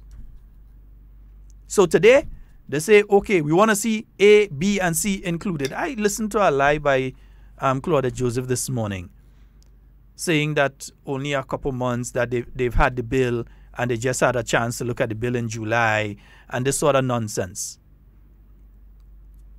when the committee was being formed, and this was before the bill was submitted to Parliament, when the committee was being formed, the committee was being formed. That's the CCJ Advisory Committee. Once it was approved in Cabinet, and people were being invited to be part. So different invitations were sent out to the NGO community, to the church community, to the labor unions, and so on. A copy of the bill was sent to them at that point in time. And that was earlier this year, not middle of this year. That was earlier this year. But some of them sit on things and they're waiting until the last week and then say, well, postpone it. We want to see this and that inside it. And they know for a fact that there is a mechanism in place to deal with that later on. Let's try the phone lines again. Good morning. Yeah, good morning, brother Senator Sheldon. How are you doing? Hey, I'm quite fine. How are you today? Well, I'm not 200%. Well, we know that. Are they? Mm-hmm. Yes, man. And I'm going very early next week, Tuesday. I'll even in my home since about 5:30 by the grace of God. Guy, you know where I stay, I have to take me time to go up. Mm-hmm. Yes, man, I'm voting for the CCJ. What about Brother Devon? He's out of studio for today. Eh? He's not in studio today. Okay. Well, you know how I stand already. I'm voting for the CCJ. And I'm calling on all don't be selfish. those Bring it us. Canadians to come out next week Tuesday and vote yes for the CCJ. So you, brother Senator Sheldon, you have a wonderful and a blessed day. Just keep up your good work. All right, my dear. Okay, darling. All right, you enjoy the rest of your day God. today. Blessings. Bye-bye. Yes, indeed, folks. 440-7377. Yeah, there is no way in my mind that I could conceive that Maurice Bishop would vote no on Tuesday. Had he been alive, I know for a fact he would have voted yes. And any one of them who used to be around him, anybody that listened to him, anybody that reads his speeches, knows that he would have voted yes. So I try to wonder, some people call themselves progressives and telling me about vote no. Good morning. Hey, good morning, Sheldon. How you doing, sir? Hey, I'm fine. How are you doing? Oh, not so good. Oh, gosh, what happened this time? Not so good. I think I'll talk to you personally about okay. that. But, Sheldon, this morning, Miss Claudette, really turned me on to, this nonsense you're talking. And to me, I can understand. We are black people. We are strong people. We are smart people. Right? We get independence so long.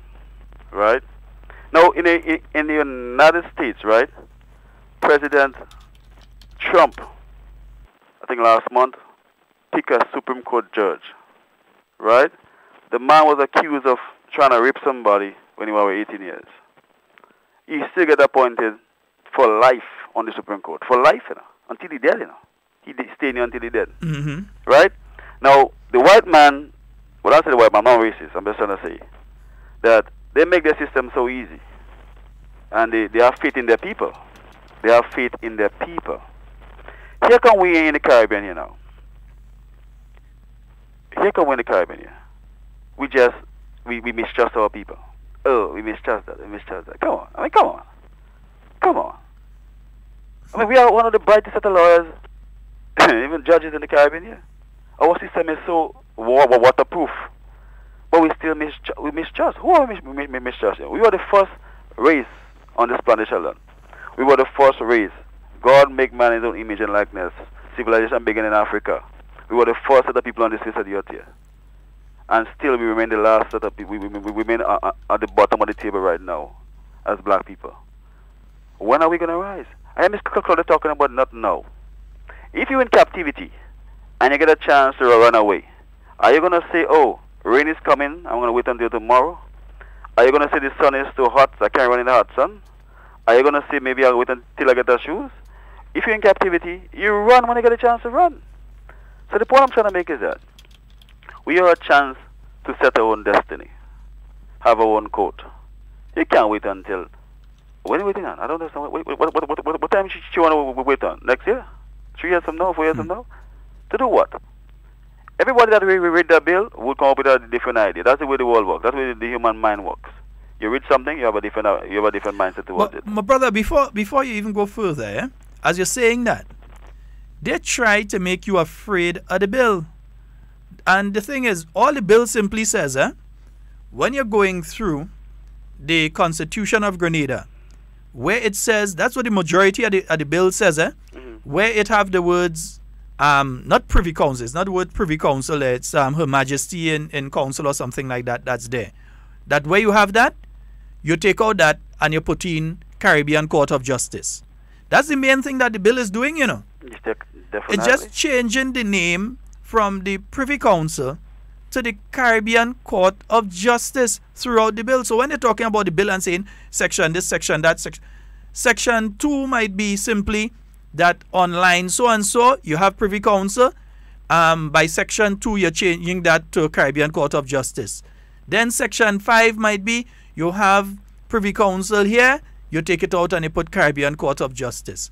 And that there are different aspects of the Caribbean Court of Justice that you're now going to take into consideration that would have been covered before by the Privy Council. Not that it affects your other courts here, you know. Because the magistrates' court's running. Everybody run up in St. David yesterday, ain't it? Yeah, exactly. The magistrates' court, because they're giving the impression that no court in Grenada is operating. The magistrates' court operating. The appeals court sat in Grenada during last week. Yeah? Facilities were provided for them to sit in Grenada. And right now, in my view, we should be moving out, having to create more and more facilities for the court system, but looking at using technology to reduce the workload, to reduce spending in general on these things. Exactly. Why do you have to take a prisoner out of Richmond Hill Prison and drive them up to St. Patrick's, to the St. Patrick's Magistrate Court to face a matter? Waste time, waste money, waste gas, everything, huh? And you had to have how much police with them, wear and tear on the vehicle with them. You have to feed them. You have to give them lunch, yeah? Right? And anything go wrong with them during that space of time, you're responsible. Exactly. And we have to spend money on that. The discussion shouldn't just be about finding a permanent home, but in improving what we are doing right now so that we can cut the amount of spending that we have to spend and use those monies on other areas that might be more beneficial. But then again, Sheldon, why have a Supreme Court, right, in England, and your population can't even use it? Because they have the money to use it. What sense does it make? I mean, what sense does it make that somebody in England could decide your fate in Grenada, who don't even know you, who don't even care about you, basically, who don't even want to know you? I mean, they decide in your fate. I mean, in this modern day, most countries have their own court. Why are we arguing about it like it's something that we're doing wrong? This is something that we need to do years ago. Really, I mean, come on. Grenadians have to understand that time for us to rise up. My brother, time for us to get things moving. Let me ask you something. Why are there so many Christian denominations right now? What's the main reason you believe that there are so many Christian denominations right now, different ones? You have the Seventh-day Adventists, you have the Methodists, you have the Roman Catholic, you have the Anglican, you have the evangelical churches, the Pentecostal churches, and even within those, you have different areas. Within the Catholic Church, remember there are different, even with the Rastafarians, who are quote-unquote a Christian denomination, you have 12 Tribe, you have Nyabingi, you have Bobo Shanti, you have all these different things. So within all religions, you have different denominations. But within Christianity, you have different denominations. And even within those denominations, you have different denominations. Exactly. Why do you think that's so? Well, the difference of opinion, yeah.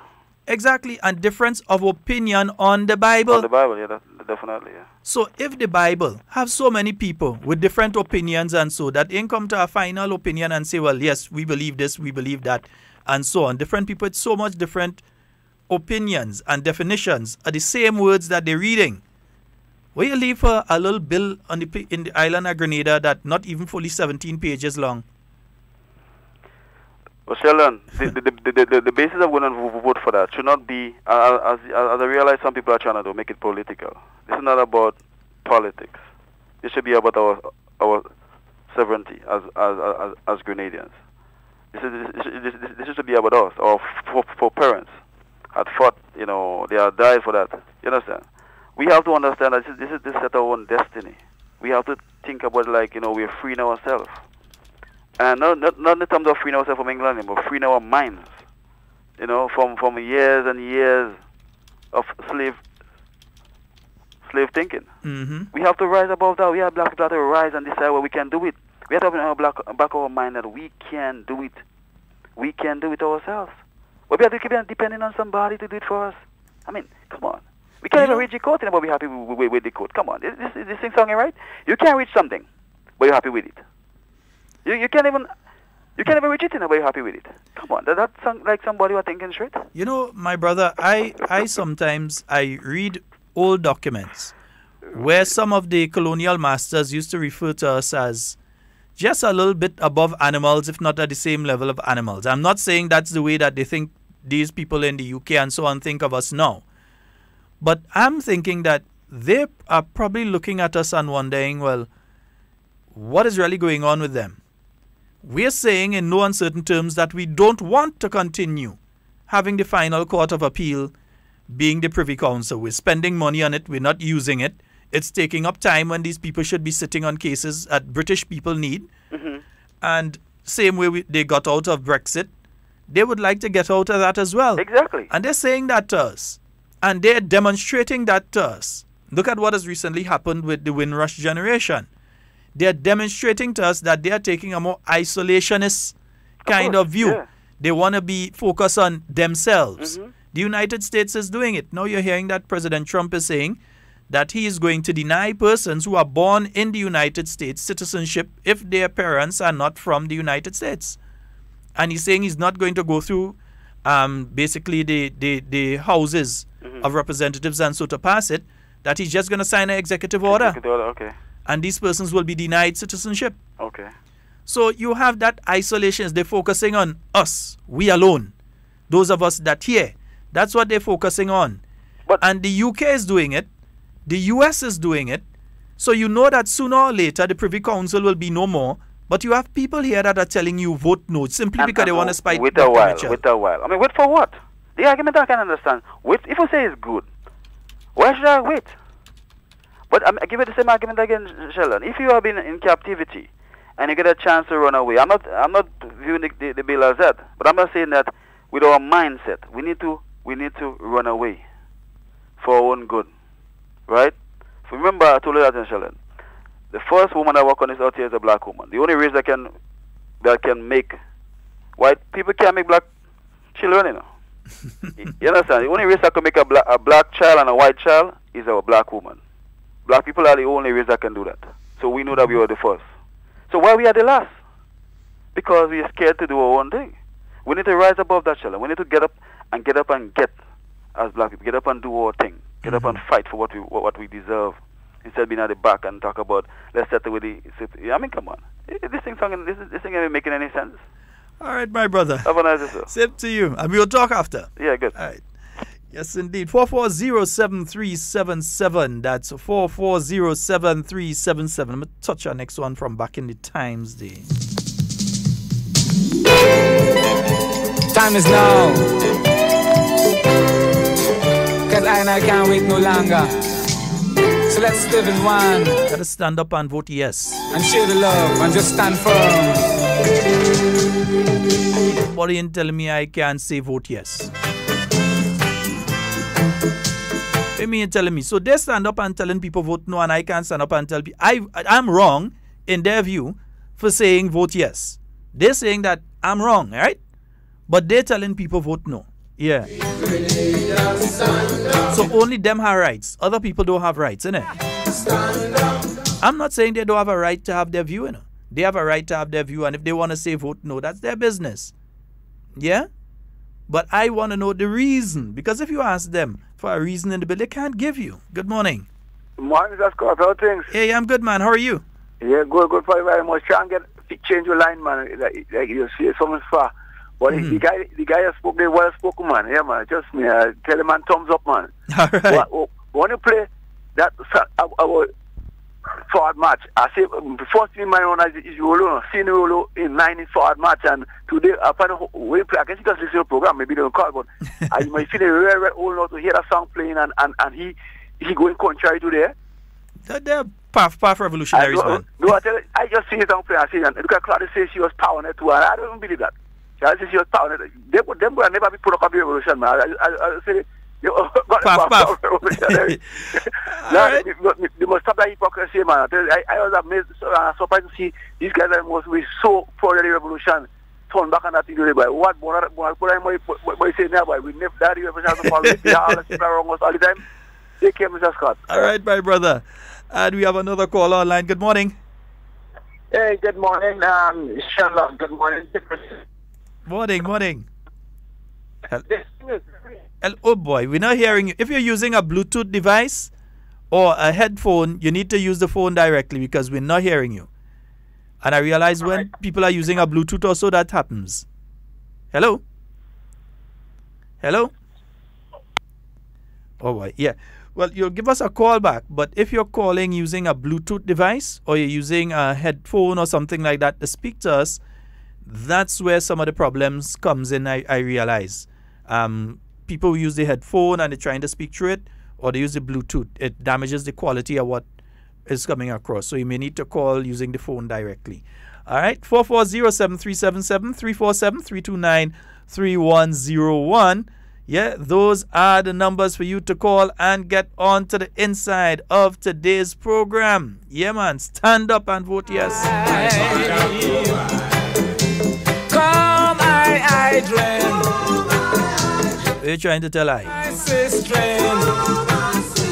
There's work to be done. Yes, indeed. I got to plan. Watch ya. I have cocoa, nutmeg. Yeah, man, I nana. Make it blow like the locks on my crown.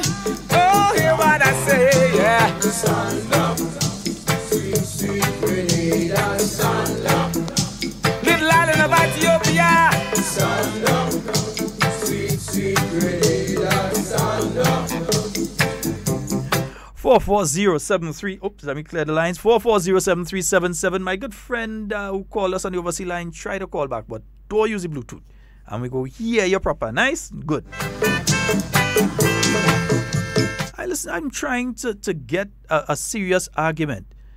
The agreement for the Caribbean Court of Justice signed back in the 1990s says that the cost to bring a case to the, not the cost to bring, but the cost of a case. In other words, if you have a civil case against somebody and it's for under $25,000, that you should not be able to bring it. Should not, right?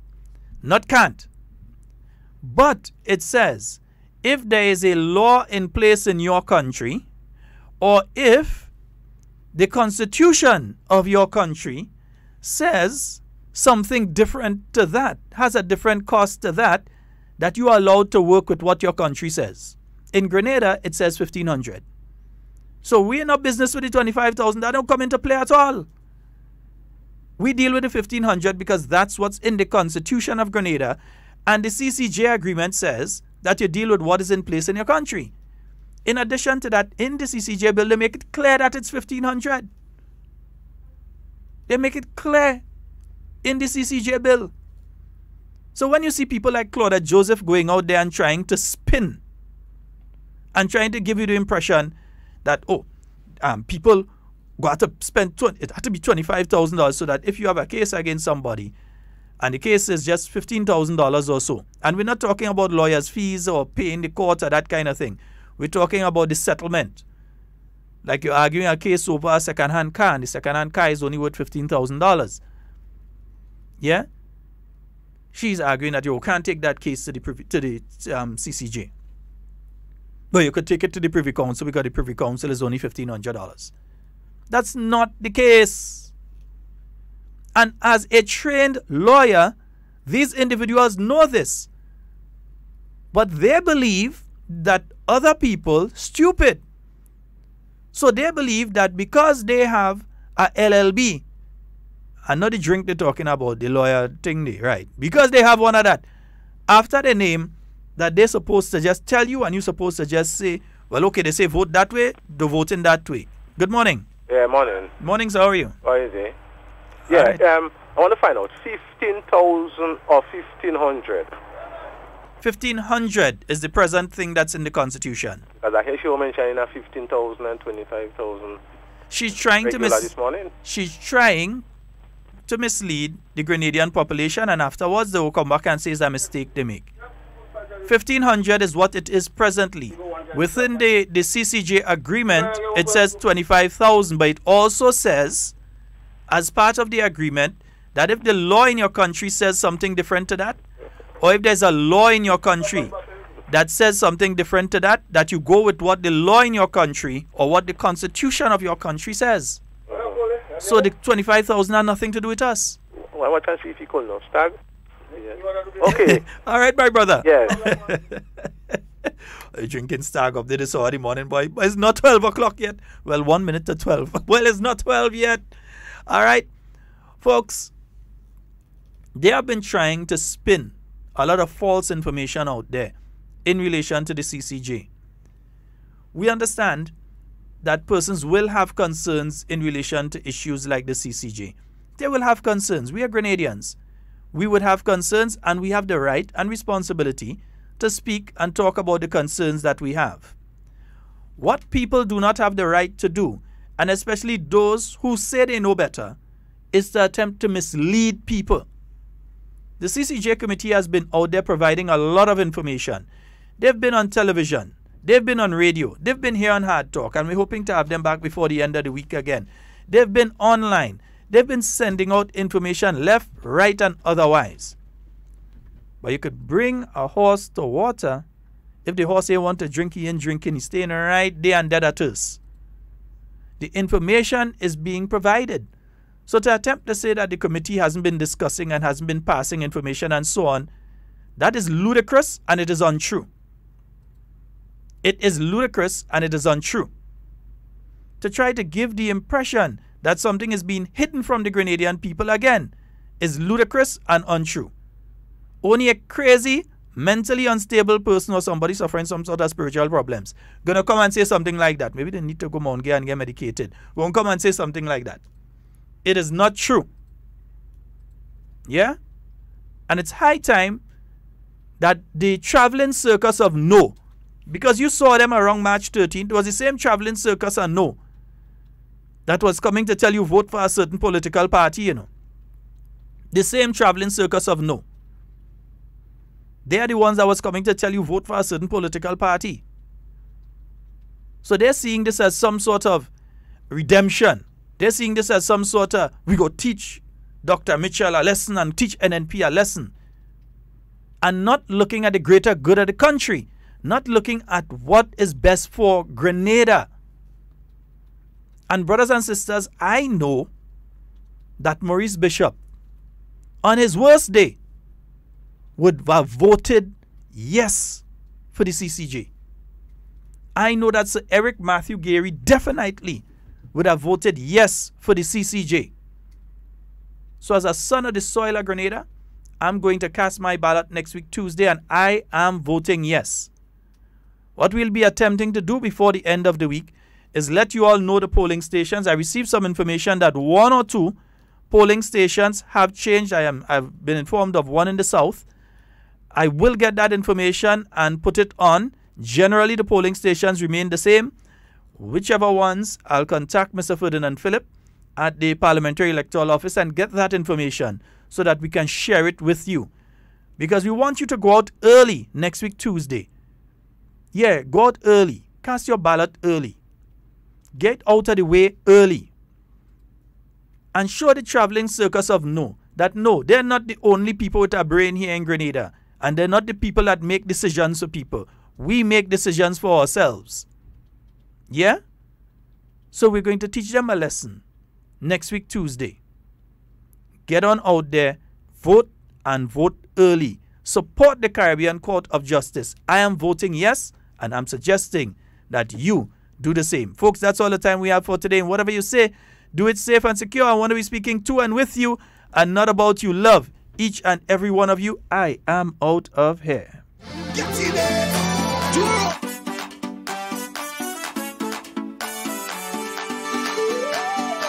The Caribbean Court of Justice, reaching one unity, coming together as one.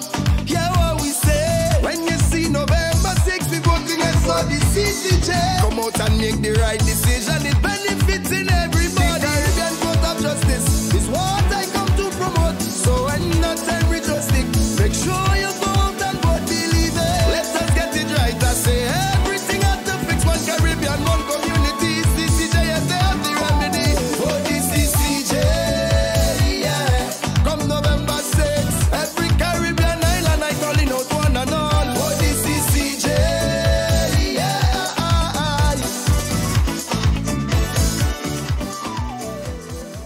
Yes, the CCJ, that's it. Vote yes to the CCJ.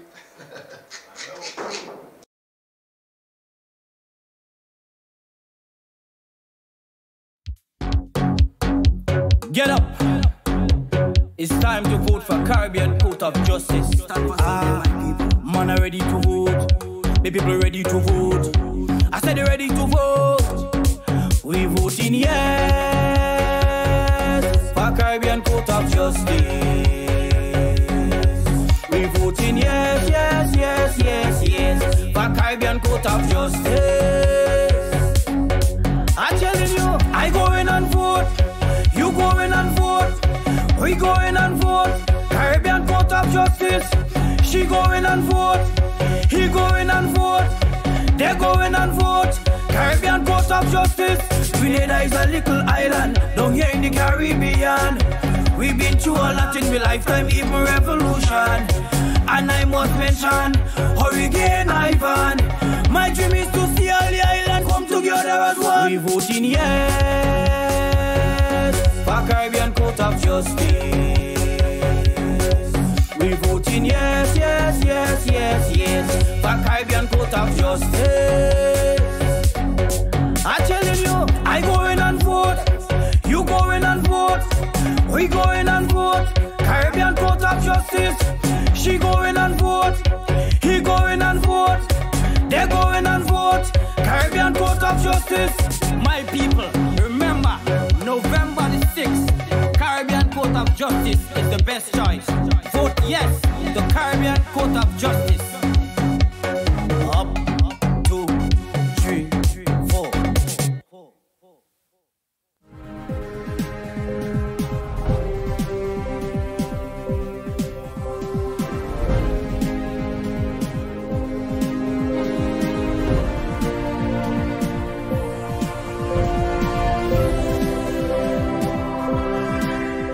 Framework for Youth Declaration on Climate Change to be drafted at one-day Youth Symposium on Climate Resilience and the Environment. We'll have details to this story and more in the National Report.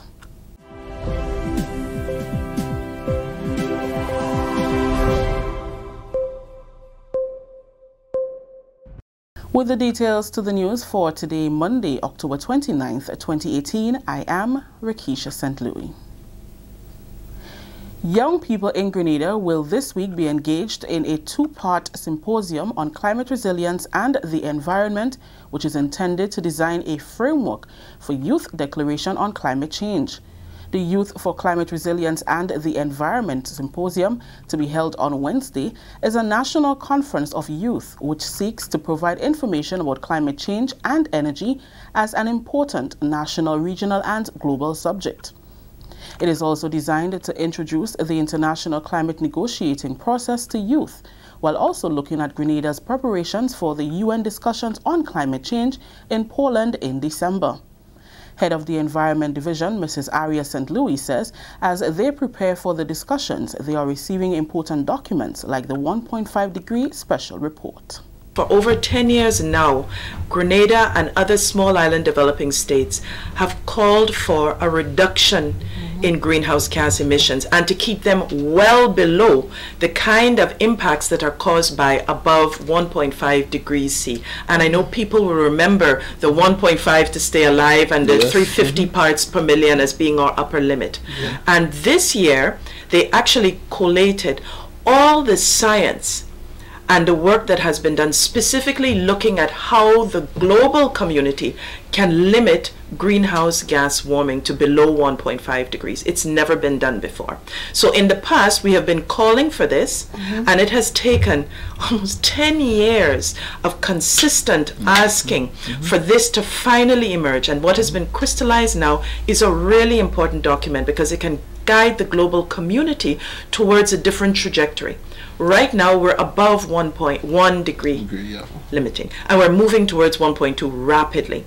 So in order to curb that huge increase that we are seeing globally, and I think this will be an important part of the discussions in Poland this year, we need to move towards a trajectory and pathway that limits global warming to well below 1.5. The symposium is broken up into a morning session which will inform young people about climate change and energy, while the afternoon session will address how the youth can get involved in these activities at the local level. Royden Bihari is a member of the planning committee for the Youth Climate Resilience Symposium. We anticipate a strong and vivid youth declaration that will be the outcome of the morning session on Wednesday, because that youth statement will be developed and that outcome will be made by the youth for the youth. So it's by the youth for the youth, and we think that that's the best way we actually can champion the causes of climate change, resilience and energy when our young people feel that and actually are definitely engaged in the process from the bottom up and from the top down approaches. Right. The health sector will be equipped with 10 functional ambulances by year end. That announcement was made by Health Minister Nicholas Steele at the sword turning ceremony of the St. John St. Mark Polyclinic last Friday. Minister Steele announced that by the end of November, he will receive 5 new ambulances that will service the entire country. This move will remedy the problem that the health sector has faced for many years due to insufficient ambulances. Minister Steele said the decision to negotiate to have 10 functional ambulances is in keeping with the Pan American Health Organization or PAHO standards. Next week, I intend to receive and hand over 2 brand new ambulances. And before the end of November, I intend to receive and hand over again 3 more. By the end of November, the complement of working ambulances not more than 2 or 3 years old will be 10. 10 in total, which is the amount that Pan American Health Organization says, and we have determined is the right amount to service our population. This is the National Report. We'll have more news after the break.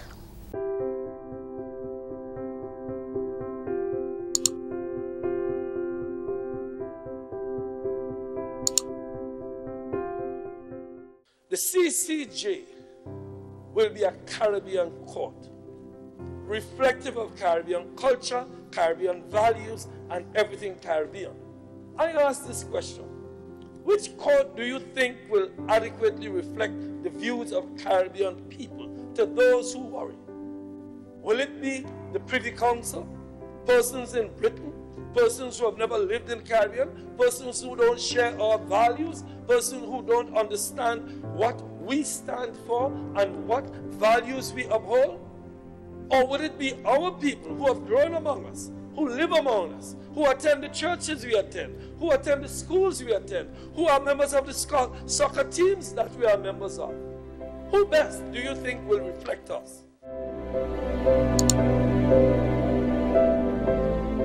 It's about time. It's long overdue. We should be there because, you know, get out of the British thing, and so we are all one Caribbean, and I think that will be binding us more together.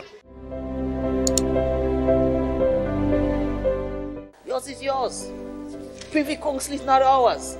No matter what we do, what we say, no matter what ties we had to England, this is the time to keep divesting ourselves of those strings that tie us unnecessarily. There's nothing in this bill for any partisan political party. Nothing.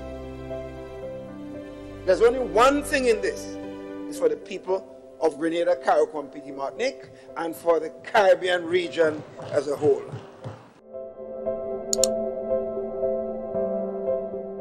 Justice has to be accessible, affordable, and swift.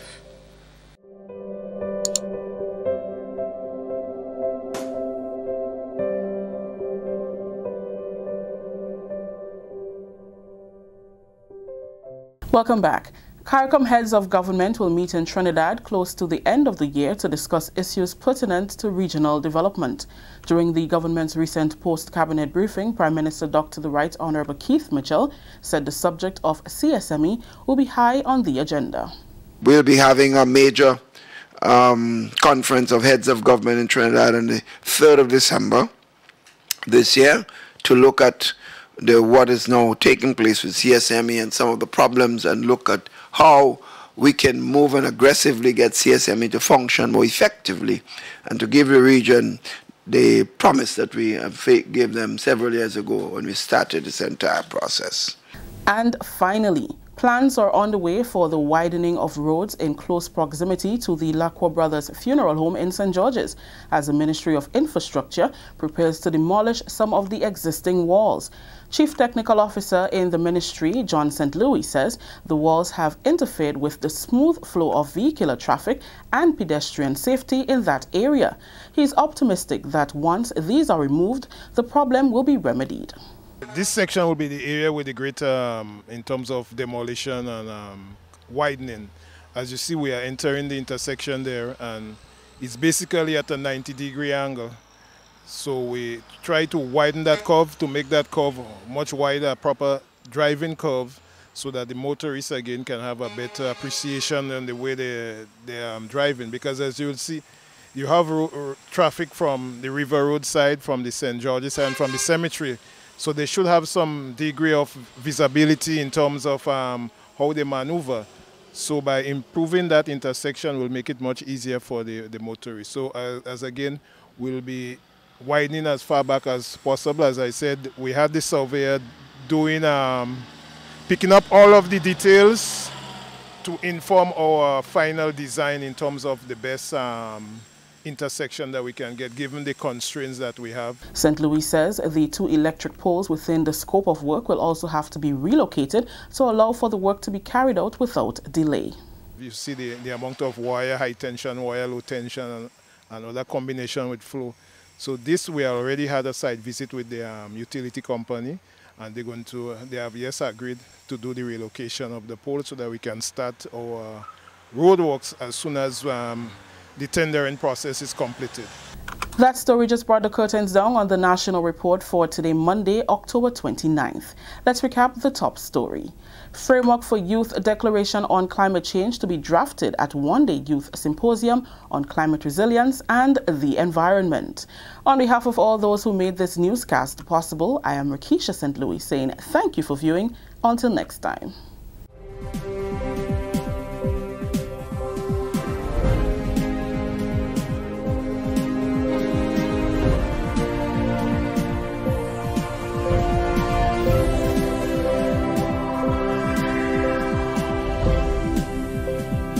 Stay up to date with all that's happening with the new national party, NNP. Send us a message via text or WhatsApp on 405-8683 with your name, email, and constituency. Stay in the know with NNP. Get updated.